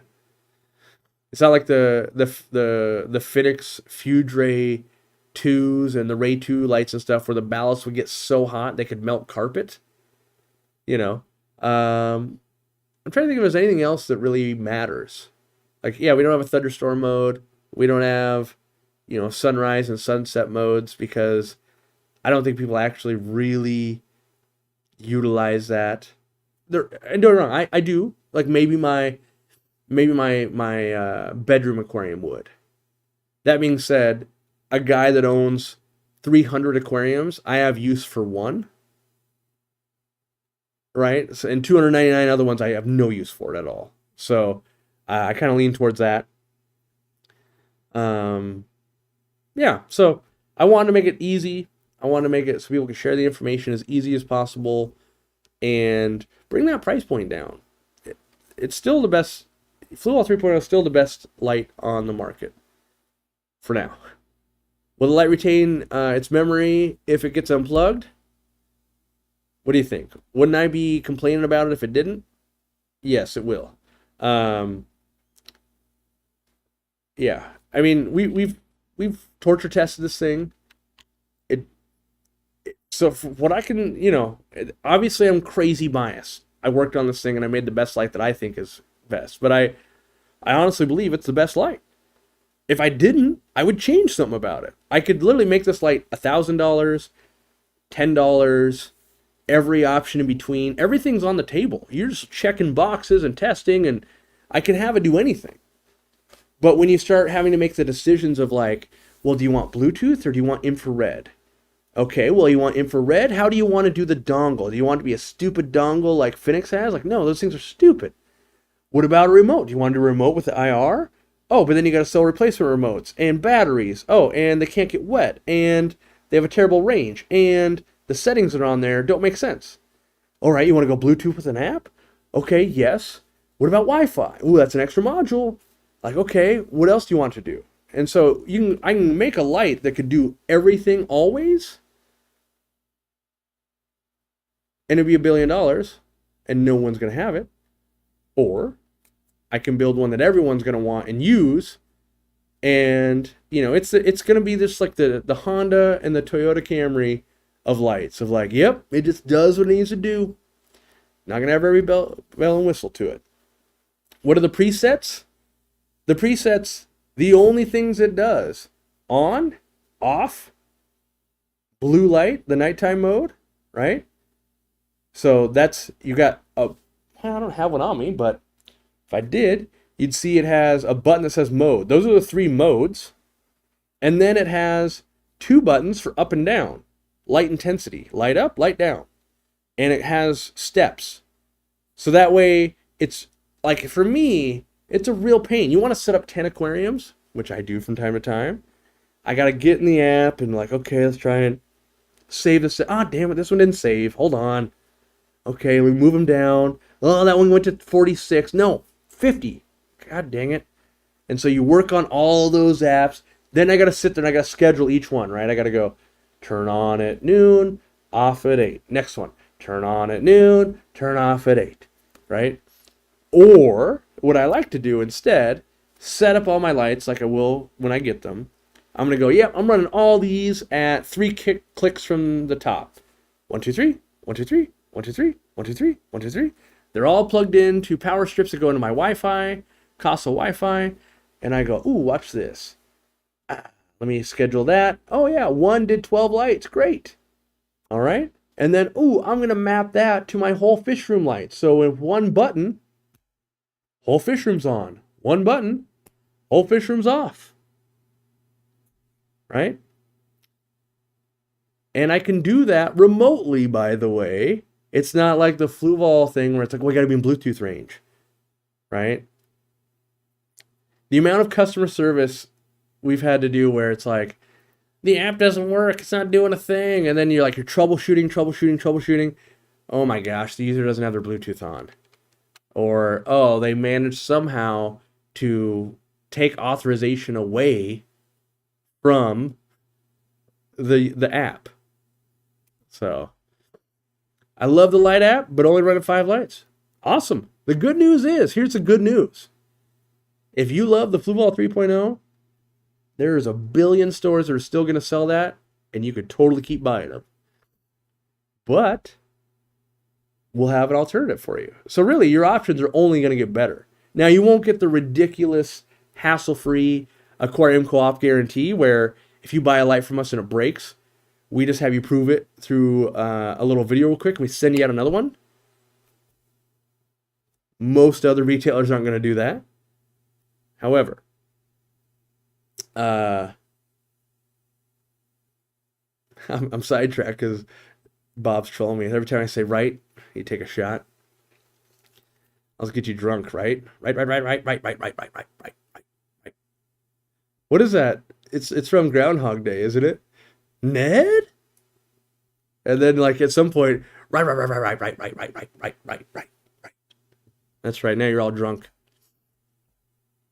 Anyway, simplicity, lots of light, waterproofness, affordability, badass guarantee, hassle-free, all of these things.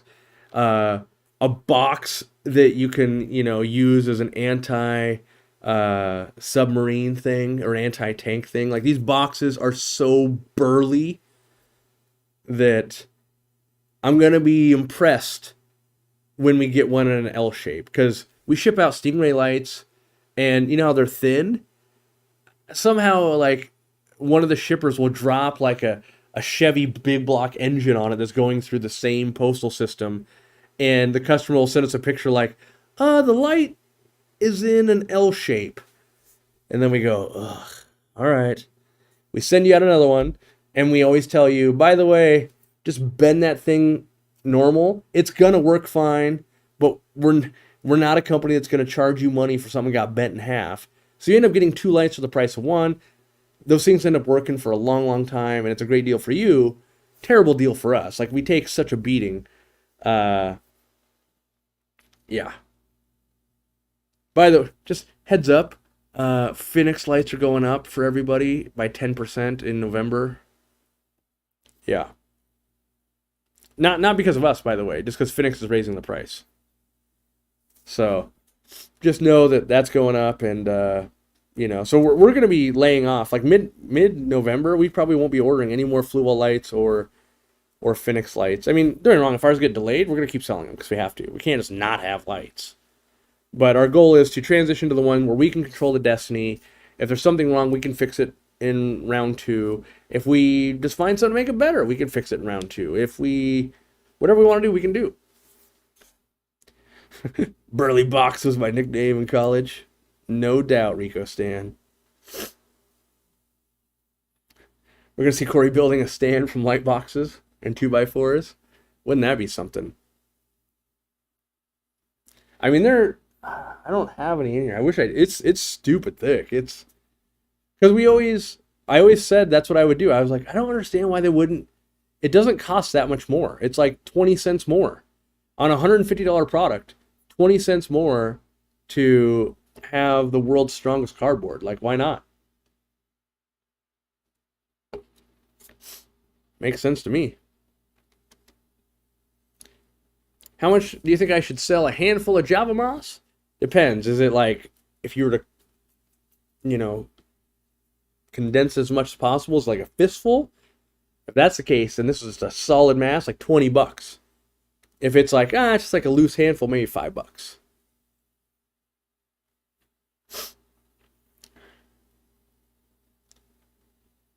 All right. I'm saving up my money so I can go on an online aquarium co-op shopping spree. I like it. By the way, that's something I can talk about. We've been testing. None of you have been part of this test yet, but some stores have. We've been testing some slower, well, not slower, that's the incorrect. That was the assumption. We've been testing some different shipping service levels, and in our testing, they're arriving in a totally acceptable window. Why does that matter, you ask? Because we'll be able to save money in shipping. Why does that matter? Oh, because when Aquariumcoop can save money, I pass the savings along. I split it with you guys. So if I can save $10, you guys are going to save $5. Now, you might go, oh, shipping, come on. You guys wouldn't know this, but we ran the numbers in my meeting on Thursday because I wanted to know real-time numbers, because we're in premium shipping right now because it's the holidays and prices went up. Any light that's 36 inches or more, if we ship it from us to New York, right? So imagine this. You buy a 36-inch Stingray. Let me show you here. I'm gonna bring it up. Bringing it. Let's find it here. Let me share the screen. We're gonna go through my tiers in real time. All right. Let me fix the screen a little bit. There we go. So these Stingray lights, right? You're gonna buy a 36-incher from us, right? What do we? Why can't I see on my own screen? I gotta look over here. $75, right? Now, if you've never been in retail, maybe you don't know this is how the world works. But electronics don't have high profit margins. That's just the way it is. So, we pay like half, right? Now, let's get back to the shipping. So $75. We paid half for this thing. So what? We paid $37 for it. I don't know why it's showing the wrong picture. Show this one. For this 3-footer. Now, earlier this year, turns out gas prices are more. There's inflation. There's other things. And shipping rates went up. Sorry, the snot's getting to me. Shipping rates go up. What's a shipping company to do? Well, it costs us more, and now it costs you more. There's now oversized charges added on to every shipment that is over 24 inches. That's a $5 charge. And every shipment over 36 inches, 36 or above, is $15 more. So if you live in New York and you buy this light from us, the quote as of Thursday was $43.22. Let's do that math. But Corey, you pay $37 for that light. Yes, I do. And the shipping's $43. That's $78. You lost money. That's right, I did. So currently as it stands, there's probably 25% of all of the 36-inch lights and above we just lose money on. It gets even worse when you go, oh, I bought a light and 2 sponge filters. Like, ugh. Right? Now, the good news is, a lot of the country is not as far away as New York. So it's only 25%. And that's one of the reasons we had to make our own light. Because for us to sustainably keep doing this, we either had to up the prices even more, which I don't think is helping the hobby, or we got to get in control of our own destiny here. And so part of that was launch our own light. And if we ship it a different service level, we've been testing, it arrives in the same amount of days. How do you know, Corey? Let me see if that thing will load yet. That other page I want to show you. Let's see if the... Gosh darn it. So sorry, there was an issue reaching our servers. Please refresh the page. Anyway, I can track all shipments by different service levels and everything, and we can see on average that service level, how long is it taking? Well, guess what? It's taking 3.1 days, just like the other higher, more expensive level service. Now, if we were to ship at this other level of service, you're going to get it basically at the same time, and we're going to save $12 in the shipping. That's the difference between us making a couple of dollars and losing a few dollars. So what you're going to see is some branding changing on the website. We now have, instead of priority shipping, we're calling it quick shipping. It's going to get there the same, but not everything. And we're working on it. So, you got time for it to implement it. But where am I trying to go with all this? When we save money, we split the difference with you. So that lesser service level. So one of the services we don't get anymore, right? The lost package guarantee doesn't exist anymore. Why am I showing you this screen? You don't need to see the screen. It just keeps erroring. So, it means that if the post office, someone lost the package, we could submit for our money back. Now, the problem was that's like a 700-hour process. You submit it, they fight it, you submit it, they fight it, they say wait longer, fight it, wait longer. Pretty soon you're 4 months in, and they're like, no. And you're like, what do you mean, no? My customer never got it. Your tracking lost it. Like, what do you mean no? We don't have enough evidence yet.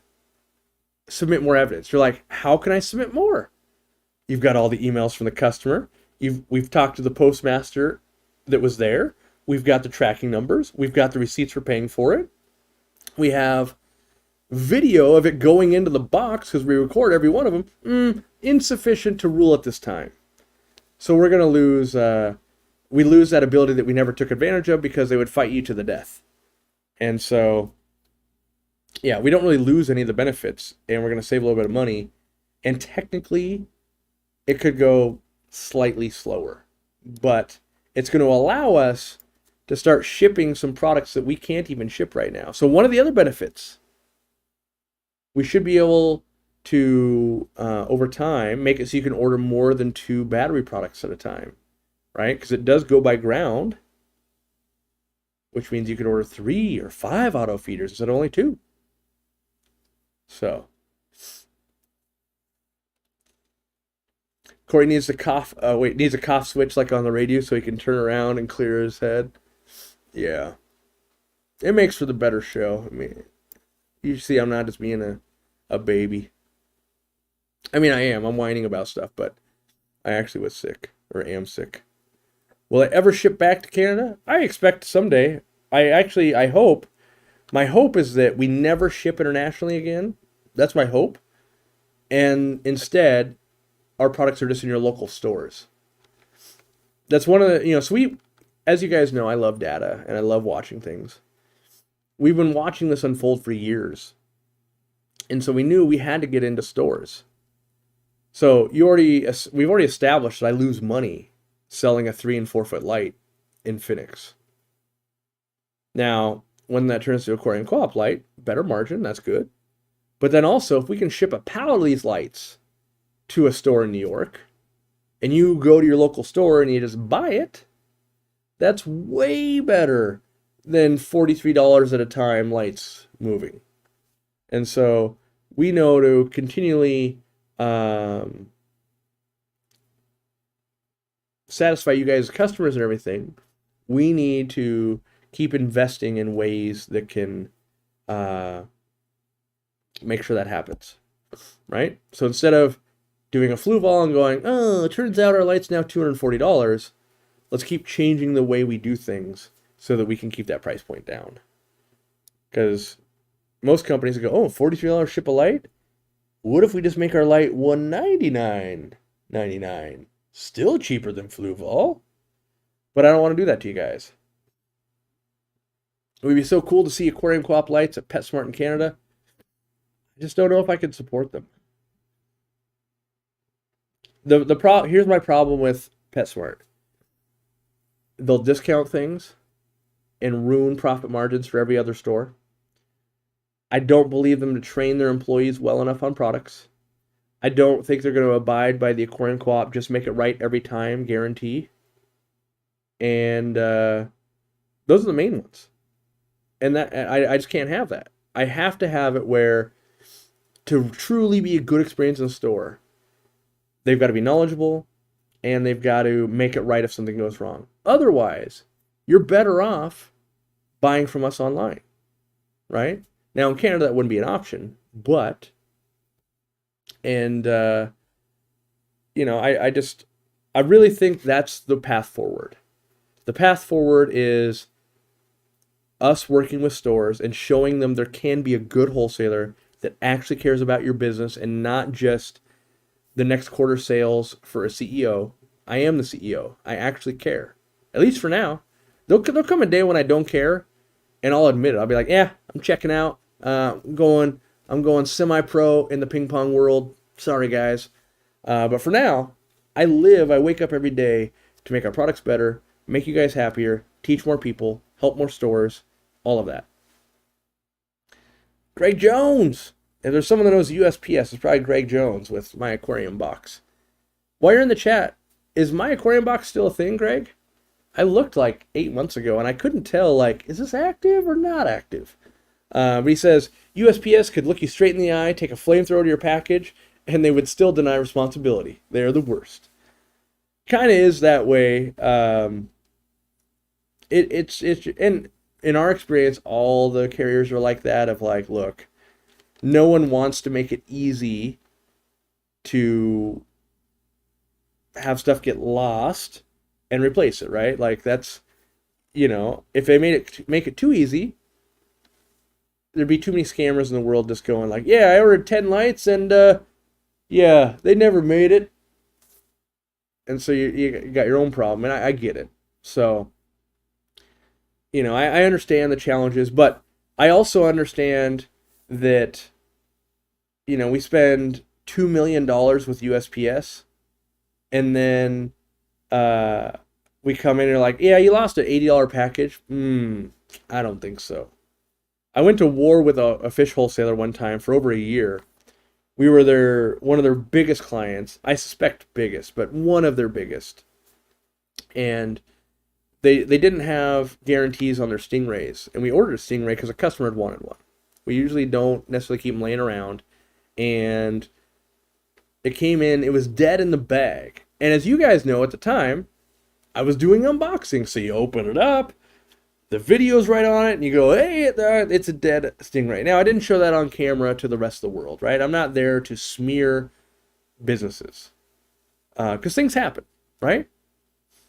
But being that I have that footage, I can literally show them, like, here's taking your packing tape off, here's your heat packs, here's me cutting the seal, here's the rubber band on the bag, and dead stingray. And I'm like, look, you gotta make it right. I'm not paying for this stingray because it was a Matoro, and I think it was like $120 my cost or something. And I'm like, this ain't on me. This is on you guys. And they said, nope, we say right here we don't guarantee our stingrays. And I go, okay, I will never order from you again, ever. And usually other people bow. I didn't. Until it was like 10 months later, they call me up and they go, so yeah, we're going to apply a $120 credit to your account for that stingray. And I go, oh, interesting. We still order from them to this day, but I will drive myself out of business before I let people wrong us. Like, I found they literally shot themselves in the foot, because that's when I doubled down with like Aquahuna and other people we use. They have great fish, but there's times like that. I don't care who you are and what industry you are. If you're one of their top clients and you're never a problem, and they come to you and they go, hey, there's a problem, you just make it right. And I do that for you guys all the time. You come through and you go, oh, wow, yeah, that's one of our great customers. Oh, their dog ate the food? Oh, that's not, just send them another one. It'll make them happy. Like, that's literally my mantra. You know what? It'll cost us like $20, but it'll make them happy. And that's the thing. Had they just been like, you know what? Here's 2 stingrays. Sorry for the inconvenience. I would have ordered even more over that year from them. I would have never started the relationship with Aquahuna. Maybe it would be them getting that relationship right now. And, but some people have very narrow visions. And, you've probably met those people where they want something out of everything, It could be one of those, like, you ordered curly fries and they've got onion rings. You're sitting down to eat. And, like, you eat 2 of their onion rings and they only have one, they only have one curly fry. And then as you're splitting the bill, they're like, whoa. You had like half of the onion rings. I only had one curly fry, so you actually owe another $3. And you're just like, this person's insane. And then guess what? You just don't go to lunch with that person anymore. You cut them out of the thing. Greg Jones says, my aquarium box shut down. I've been heads down for 3 years working for a startup. Oh. Is your startup anything aquarium related, or is it in a different space? Feel free to not answer that if you can't either. It's just interesting to, talk with other people in the business, if you will, and hopefully they got good things going on. I use that motto every time I possibly can. It's amazing in a world right now where, every corner you turn, something's making you angry or disappointed, to Just do a little act of kindness. And it's all on a spectrum, right?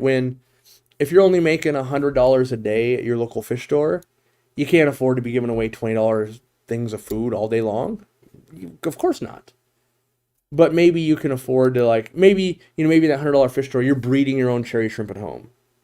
And you got a customer and they're sad because they bought 10 and 2 didn't make it because they got sucked up into the filter. And they're there buying, now they're going to buy a pre-filter sponge to prevent that. I think it's good business to go, you know what? Because you're buying the answer, let me give you 2 more cherry shrimp, right? Reward them for doing, those good things and sharing the risk, I would say. It would, create a very long-term relationship. That's what I try for. Any recommendations for a 33 long? A nice school of chili rasboras. We always make things right for our customers. I think there's been like 3 customers over the years where they'd rather fight than solve the problem, and we didn't make it right. Well, we always make it right in the fact that here's how you know you've actually angered Corey. I refund like all of your money.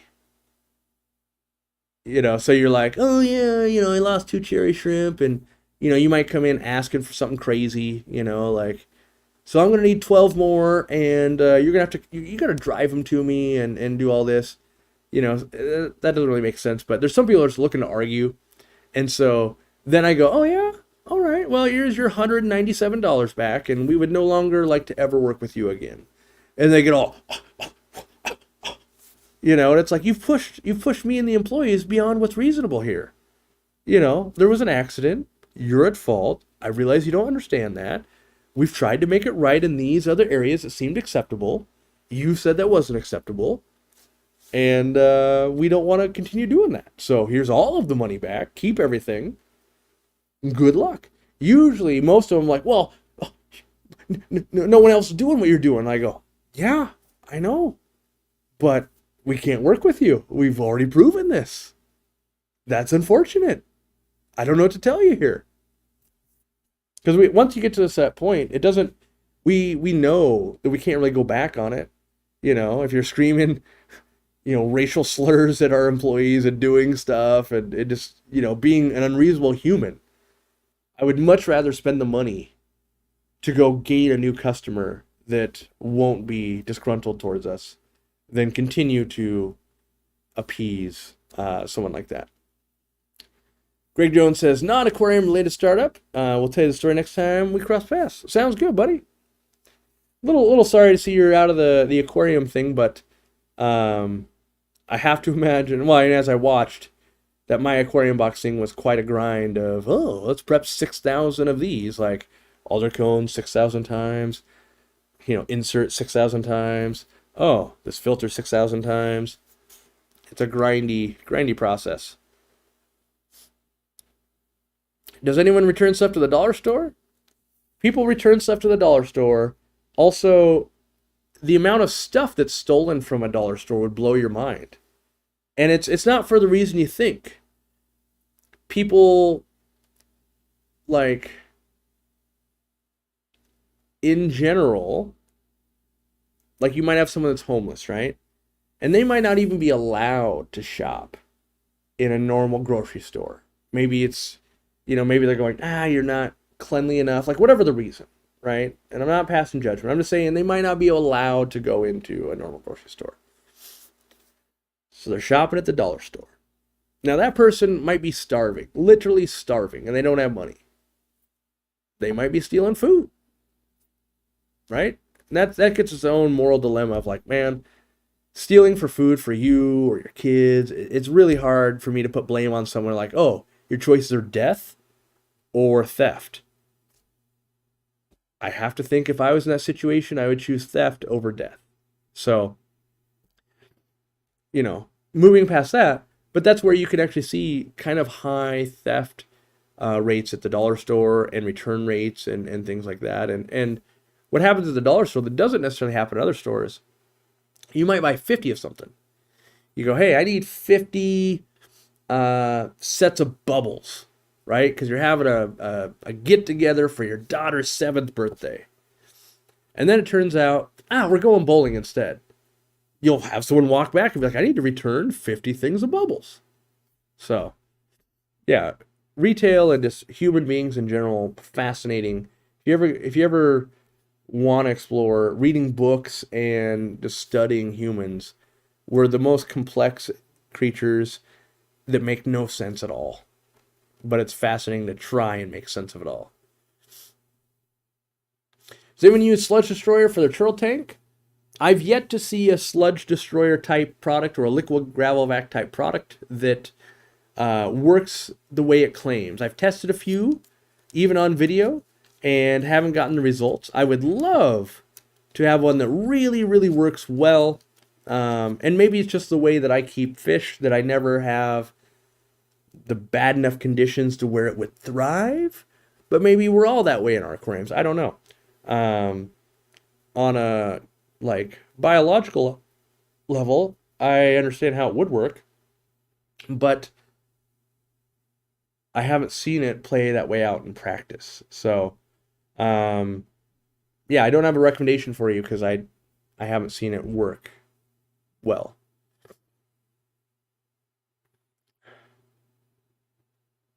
Let's see. I know I'm out of time. I'm going to cut it here pretty soon. Actually, when's my next meeting? I know I have a meeting. I left myself, I think, just enough room. I have a meeting in an hour and 4 minutes. So I have just enough room to probably get some more broth and fix my sinuses before I got to meet with the next contractor. Someone asked how many employees we have. I think currently, I have 28 employees and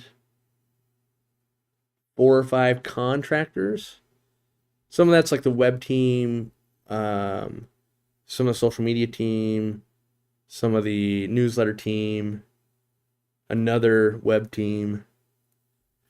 So it fluctuates. Like we're, in theory, if the economy ever turns itself around and orders are going back up, which they haven't yet, but we'd staff a little more. I think at our biggest, we were at 33 to 35 employees. We'll likely have to hire some on for when we open the retail store expansion, another 1 or 2 probably. And then I know we've hired, well, I don't know if we've hired them yet, or I don't know if their start date has happened yet. We hired 1 or 2 more for the warehouse. There's a couple other positions that I'm flirting with deploying that would be new roles.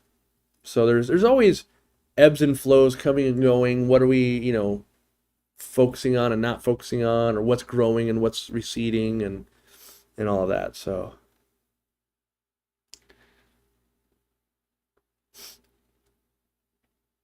amoxicillin.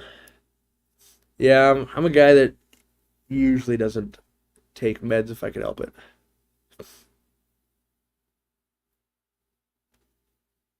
Let's see here.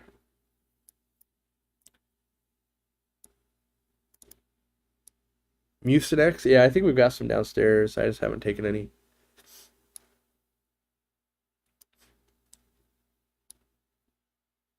Can I explain why the ammonia pad on test strips affects the test? I've got some... Wait. Test strips affects the test. I got some in the UP, and they seem bad. In the UP. I don't know what... I'm guessing that's an autocorrect thing that changed there, but... to the best of my knowledge, the way it was explained to me was the chemical reagent that's in the test strip for ammonia, if it bleeds into any other pad, will just skew the results. Or if you used a vial, or I don't know, I mean, the cup might be too big, but if you dipped it in and pulled it out, it could, so it would, depending on where the strip is, it could bleed down. And then 2, it could contaminate the water. Now, that mug might have been big enough to not, it would dilute it enough that it wouldn't have mattered. But yeah, that's, I did push for that, because I was like, let's make it all in one. That's even better for the environment, better for the hobby. We'll beat our competitors, and it just couldn't be done. So I pushed for it, but yeah. All right. I walked around with my house, tissue stuck my nose. That was the first like 2 days. Yeah, definitely just, oh, everything's kind of swollen and just snot's going everywhere. Our Corridorus loxozonis known to be difficult to breed. My orange Venezuela and Paleata spit out triple the amount of eggs. I'm thinking it could be a temp thing. What temp would you use, or would you have the loxos at? I haven't spawned those, so I don't have any tangible, do this and you'll get better. So that's just out of my realm. All right. Have I ever thought about expanding another warehouse or store in another state? Yeah, we've definitely. We're still doing data on it just to see if we were where, and those are what bigger businesses do. We're not really thinking about the other stores, but more warehouses, right? So, like Amazon, I think just in the United States they have 17 warehouses or something crazy. Well, they probably have more now since I did that research, but you know, if we had I think like when I was researching competitors a couple years ago, I think like Bulk Resupply, Pet Mountain, and like some others, they had anywhere up to 4. And the goal was strategically placing the warehouses. You'd have faster shipping, and you would lower the per shipment cost because it has to travel less. Now, where you have to make that up, though, is you have to make it up with each warehouse stocking enough to make sense. And so, like some of the feasibility studies we've looked into is that, let's say we had another warehouse in the Midwest or the East Coast. We're still landing all of our products from China on the West Coast. And so I think when we looked it up, to move like a cargo container full of stuff from Washington to New York or something, I don't know. It was like $8,000. Got to go on a train, then it's got to go on a semi truck, and then it would land at a thing. So you've added $8,000 to the cost of goods in that cargo container. Then the question becomes, do you save at least $8,000 in shipping by being on that coast? And so it makes much more sense the larger of a company you are. And we do studies every couple of years going, how far away are we from that? Does it make sense? Last time we did it, it made no sense at all. Like, we would have saved money technically, but once you factored in like, oh, we have to have 2 locations with insurance, you have to have 2 sets of managers, you have to have all these other things, right? It didn't make sense. And so right now, as a company, we're down about 11%, maybe 14%. I don't know. I got to look at the latest numbers. We're coming up a little bit because they're starting to get into the season. But without growth, that wouldn't make sense for us. And then you still have to, you still have to play the guessing game of, if you did open up another warehouse, what services would you be using? What would, having that many employees mean? What would it mean trying to manage even more locations? And there's a lot of things that, if we had 2 warehouses, does that mean I don't have time to make videos anymore? Does that mean I don't have time to live stream on a Sunday? Maybe I have to fly over there once a month. And so I'm missing, in this month, I already spent 2 weeks traveling the world. Would a third week be at my other location? And then I'm only live streaming once a month. So there's all these, what would get affected? And the more, my list just gets longer and longer and longer and longer of things that it would affect. And so, yeah. Florida's the only answer. I mean, it is the furthest. It's kind of not the worst idea because, if I put another warehouse in Oregon, that'd be terrible. But, at least somebody from each corner, everything's kind of, well, yeah. There's too much to think about. That's the thing. I could spend 3 years trying to launch another warehouse, or I could spend 3 years making products and living life and traveling the world and showing you guys cool stuff.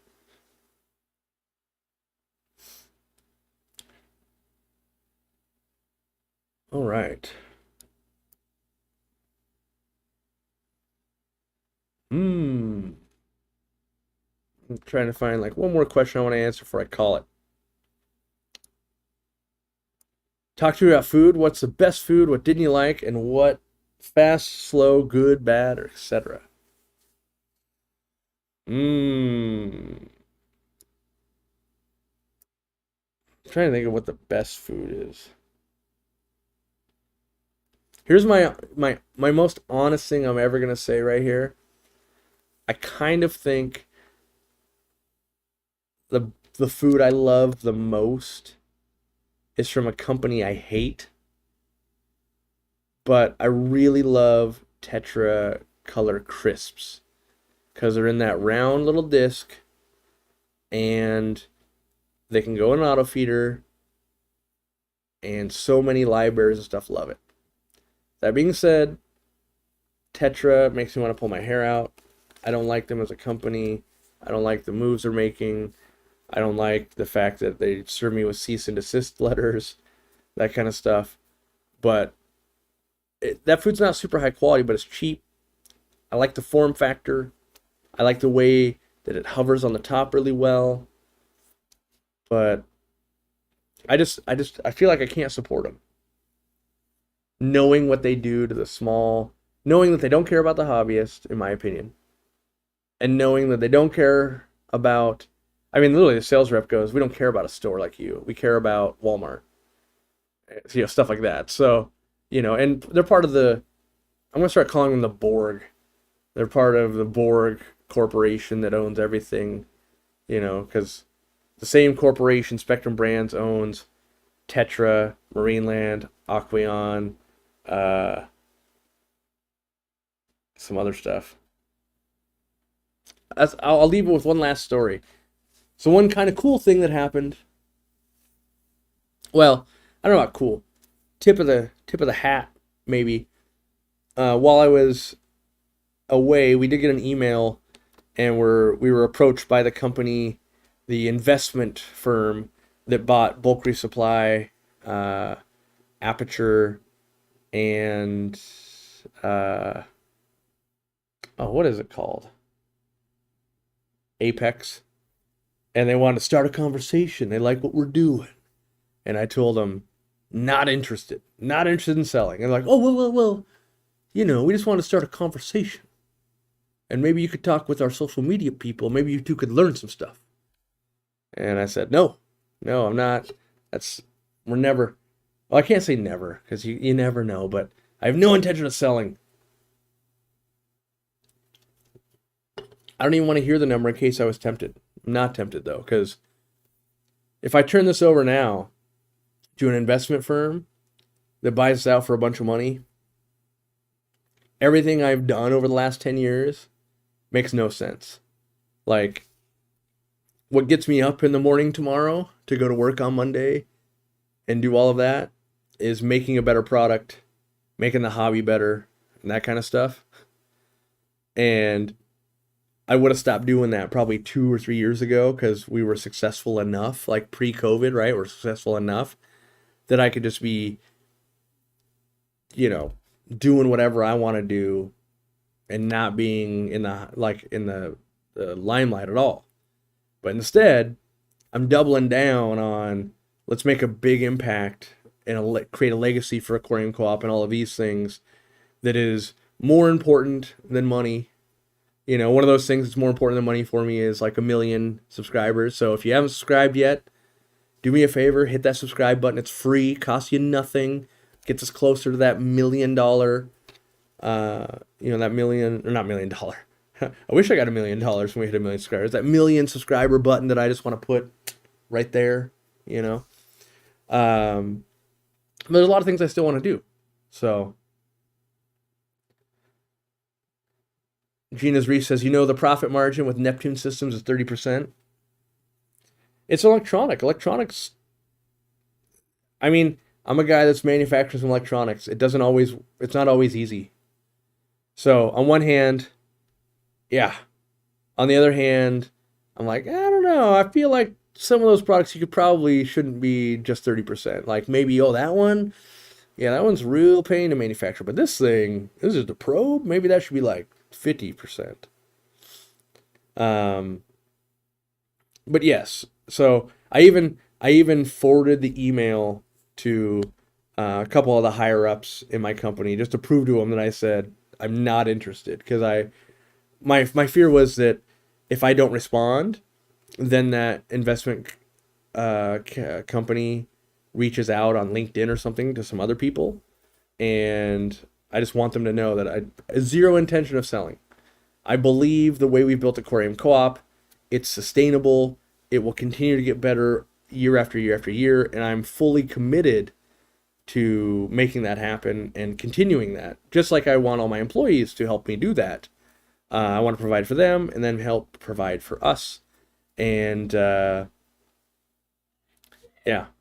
no hard feelings if you get tired, though. I get it. No, I fully expect for me to burn out. There is no doubt about that. But just because I burn out and I want to take a break doesn't mean that all of the people that have helped build Aquarium Co-op and dedicated their lives should also be forced to take the same break, right? If I sold out, they're going to keep someone like Candy on for a year or two, and then they're going to go, we could outsource this, and then they're just going to do that. So, but if I burn out, I still fully believe that by the time that I burn out and I've left, we've got all these other creators. I've done everything I can to have Irene and Zenzo and lift up Robert and Brandon and Randy and Dean and all of these people that could make videos forever and they'd still be great, right?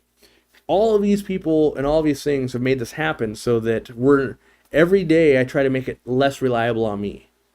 And that's just because then it can go on forever. Now, is it better with me? I think it is. But if I get hit by a bus tomorrow, I don't want 28 people's lives to get ruined, right? Where it's like, oh well, they just sold the company, or oh, it just ran into the ground because no one was watching, steering the ship. And so I take it very seriously. And when I started Aquarium Co-op way, way, way back, like 10 years ago now, the goal was to provide a livable wage for my employees where someone who could work at my fish store could live their life that way. Now, that's changed a lot. In my mind, I was like, yeah, someone making like, 40, 50 grand a year at the fish store makes sense. Inflation's happened, a lot of that. It's gotten very difficult. And I still strive to work towards it, though. And so I still maintain that what we do is for you guys and my employees every day. That's the goal. And so here I am on a Sunday. I'm sick. I'm still taking business meetings after this. Like, I will always try as hard as I can. People might not be able to see it in my company because, I might only visit the warehouse or the store once a month. And, but it's not because I'm at the golf course. It's because I'm stuck in meetings. So I try to really, I hope that everyone will know that. And it's not from a lack of like, that guy's just playing ping pong. Like, nope, he's just being sick and working. I burned out 3 years ago and still have major problems with normal life stuff. Health is the most important thing in life. I invest in it. I've got a personal trainer. I try hard to make sure that I go to the doctor often. I get blood drawn, like I want to make sure that I'm not the guy that's like, oops, turns out you have an ulcer, or oh, you're having a heart attack from stress. Instead, I'd rather them go, cortisol levels starting to get high. Maybe you need to not work so much. But unfortunately, well, I say unfortunately, I guess it is fortunately, I go there and they're like, no, your blood's rad. You're doing great. And I'm like, oh, all right, well, I guess back to the grind for me then. Steen Fuss says, I've been bugging him about ping pong a lot lately too. It's true, he's not playing. Yeah, it's, when I travel, there's just too much to do before and after. And so it screws up my life for like 8 weeks to take 2 weeks out of my time or away. the video schedule, which you guys know. There's marketing schedules. There's product schedules. There's, the product testing. There's building in the fish room. But yes, everyone rest assured, customers, business partners, right? So I didn't thought about that yet. We've got like 50 or 55 stores now that are carrying our product. Can you imagine what happens when, if I was to sell out, all of a sudden those stores are going, oh, you could take way more advantage of these people, and they would cut the profit margins even more and all of that. So yeah, I've got too many people that I want to see succeed. The hobby, my employees, our business partners, all of this thing, to just take the payday. And I got to be honest here. I do well for myself, right? Like, I've got 28 people underneath me. I've been working as hard as humanly possible for 10 years straight. I've done well. So there's no money incentive really to leave. They come in blazing with $4 billion though. Every employee is getting like 50 million and I'm taking it. They're not going to do that. So I know that, but I don't even want to hear those numbers because I still, even if I took that stupid money, I'd be sad. Because when you have an insane amount of money, the only thing, in my opinion, the only thing left in life is to do something meaningful. And so even if they're like, oh, let's give you stupid money, whatever that number is, I'd instantly be like, great, I have tons of money. Sure would like to change the hobby. And I know that whatever that contract would say, it would eliminate me from that. Because it'd be like non-compete clause, this and that and all that. Can't do a social media channel, blah, blah. And so that's how I know it can't work. Do you still insert stickers with orders? I really enjoy collecting them and have not received one in the last couple orders. No, we do not still do that. We did lower the price to half as expensive, so like $2. But until we get a bigger warehouse and some different flows, it was jamming life up at the warehouse because every order needed a sticker. And one, we pay our employees fairly well, and there's benefits and all these things. And so it cost more to pick and pack the sticker than it did to buy the sticker for us. So that wasn't great. And I'm not saying the stickers won't come back, but we need to find a different and better way to approach it in a warehouse that's not where you have this choke point. Everyone kind of come to stickers. We started to try and let's put them around the warehouse. But it was inefficient business-wise, and I'll go briefly over why. So we've got this whole warehouse, right?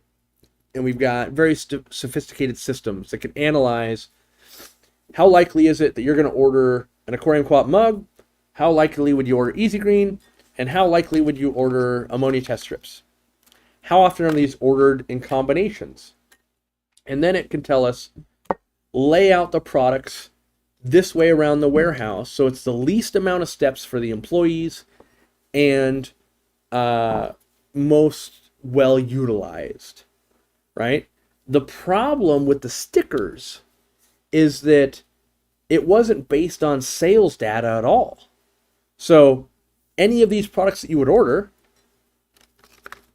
right, it would just give you a sticker based on the number of orders. So whether you ordered this on order 5 or 9, whatever it was, there was no good way to deploy that into the warehouse where it would make sense.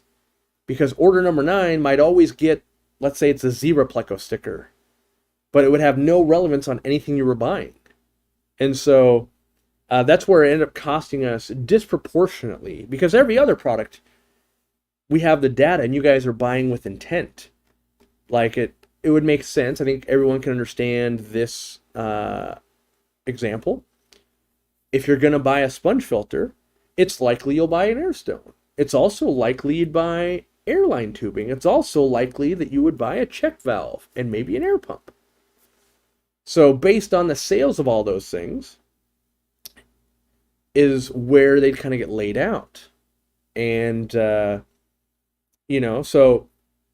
one thing of tubing might be for 5 sponge filters with 5 check valves and 5 air stones. And so it would weight all of those things and lay it out, and then we can tell it, make it so that we're not going to have all of our employees bunched up at one spot. Because if 50% of orders need Easy Green, don't tuck that into a corner, because now you got people waiting. You got to put it somewhere in the central of the warehouse so it can be accessed from all sides. And so that's one of those, the stickers, because it didn't rely on any actual purchase intent, really jammed up the warehouse. So if I can re-envision how could we make it so it didn't do that, makes a lot more sense. So, and it's not that I don't want to give back to you guys or find ways to save you money or any of that. It's that, customer service, Candy was saying, we'd have people complaining, I already got the sticker, I don't want any stickers, I didn't pay for the sticker. And we'd be like, yeah, we know, that's why it says 0. Yeah, refund me, but we didn't charge you for it. I want to send it back. We literally have had people get angry, and they want us to send a prepaid label for them to ship the sticker back to us because they don't want to just recycle or throw it away for the environment. And then you have to tell them, so you think it's better to ship a label to you with a box and all the problems of the environment that is, put this sticker in a box and then ship it back. You realize we're going to print a sticker this big, to ship a sticker this big back, and that it's 50 times worse. 50 times worse for the environment.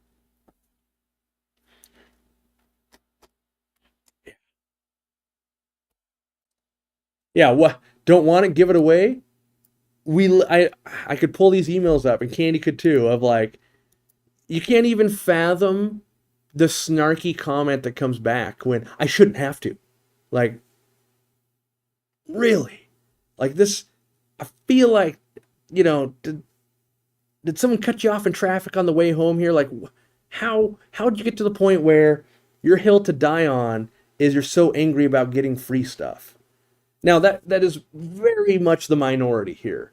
So that's not the reason why. It's that whole warehouse wanting to implode on itself from the way the data worked and the costs associated with that. That's why it really didn't make sense, and the problem was exacerbated.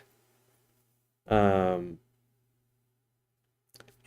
So, at least these we learn, and that's the thing I'm always trying to do in business. Let's learn from the past. So these are random, but you're only going to get one at 1 year and one at 2 years. Not every single order. It won't cause a huge bog down in the warehouse.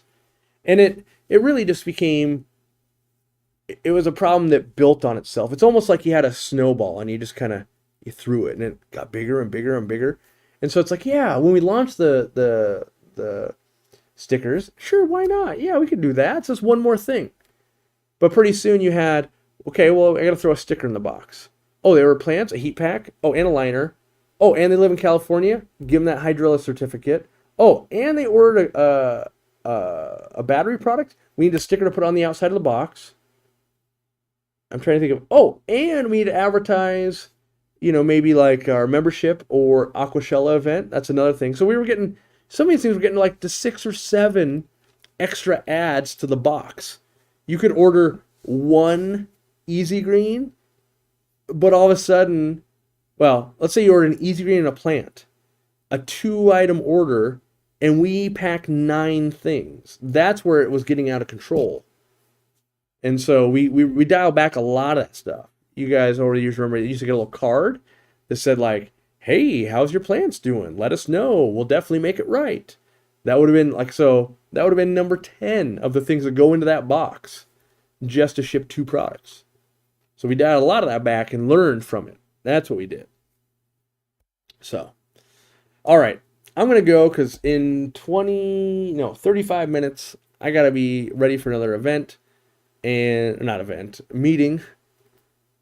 And yeah. I look forward to seeing you guys next Sunday. It's every Sunday, unless I'm out of town. And I'm not going to be out of town for a while. So I think my next out of town is in like December. So, and I think I'm going to try and do them in December. We'll see. We'll see if Katie will let me. We're supposed to be on, I don't know why I was going to do quotes. We're going to be on vacation. But usually when I'm on vacation, I'm so relaxed that I'll be like jonesing to hang out with you guys on a Sunday. So, short of there being something amazing to do on those Sundays while we're on vacation, I might do that anyway. And yeah, thanks for hanging out. Thanks for supporting us. Order, get your free coins. What else should you buy? Buy all our plants. Buy all of our stuff. Lights come out hopefully in December. Ooh, leave us reviews. Do me a favor. If you've bought like any of our newer products, like the CO2 manifold, the regulator, and that kind of stuff, they don't have very many reviews yet because our system hasn't asked you for them. But one of the best things you guys can do if you want to help what we're doing, which is something much bigger than just being a business to make money, leave reviews and help guide the next you, right? So if you read reviews and made a purchase decision, help leave a review on any of the products you're buying from us for the next person. And every one of them matters. So it matters if we have 0 and now we have 5. That matters a lot. It matters if we have 500. It matters if we have 5,000. Because the bigger those numbers get, the more people actually trust us. When you first found us, you probably go, well, let me read these reviews. Let me see what this guy's about. And now you're hopefully at a point where you do trust us. Now you can do your part and help other people trust us as well if you're inclined. If you hate us, leave that review too, because we don't hide reviews. Most companies do. We don't. Not unless you were being racist or swore or did something inappropriate that we can't show. Anything that is with merit, we push through. Maybe it's sometimes, maybe you're like me and I like to read just about how crazy people are because you know how good of a company we are. So go read our 1-star reviews on stuff and just be like, whoa, that person is unhinged. I think you can even go find a bad review on the stickers of like, this person sent me one for free. How dare they? But do us a favor, leave us some reviews. Helps a ton, more than you'll ever know, and pays it forward to the next hobbyist because maybe the thing that you talk about is a thing they were wondering about and no one else had talked about it before. Or maybe they liked your writing style, or they go, hey, they're in my state too, and they like this plant, so maybe my water will be similar. There's so many things that you could be helping with that you don't even know. And so we're all a big crowdsourced hobby anyway. And the more we crowdsource, the more we learn. Myself included, we get the data, I analyze it, I try to make products better, I try to do what I can.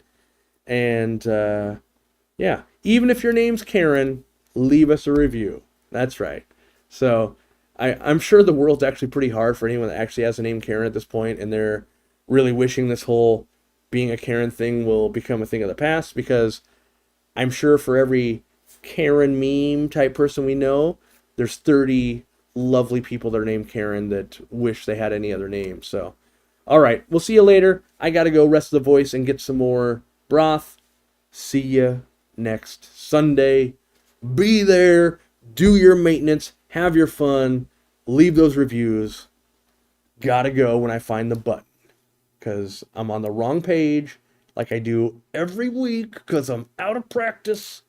All right, I'm out. Bye-bye.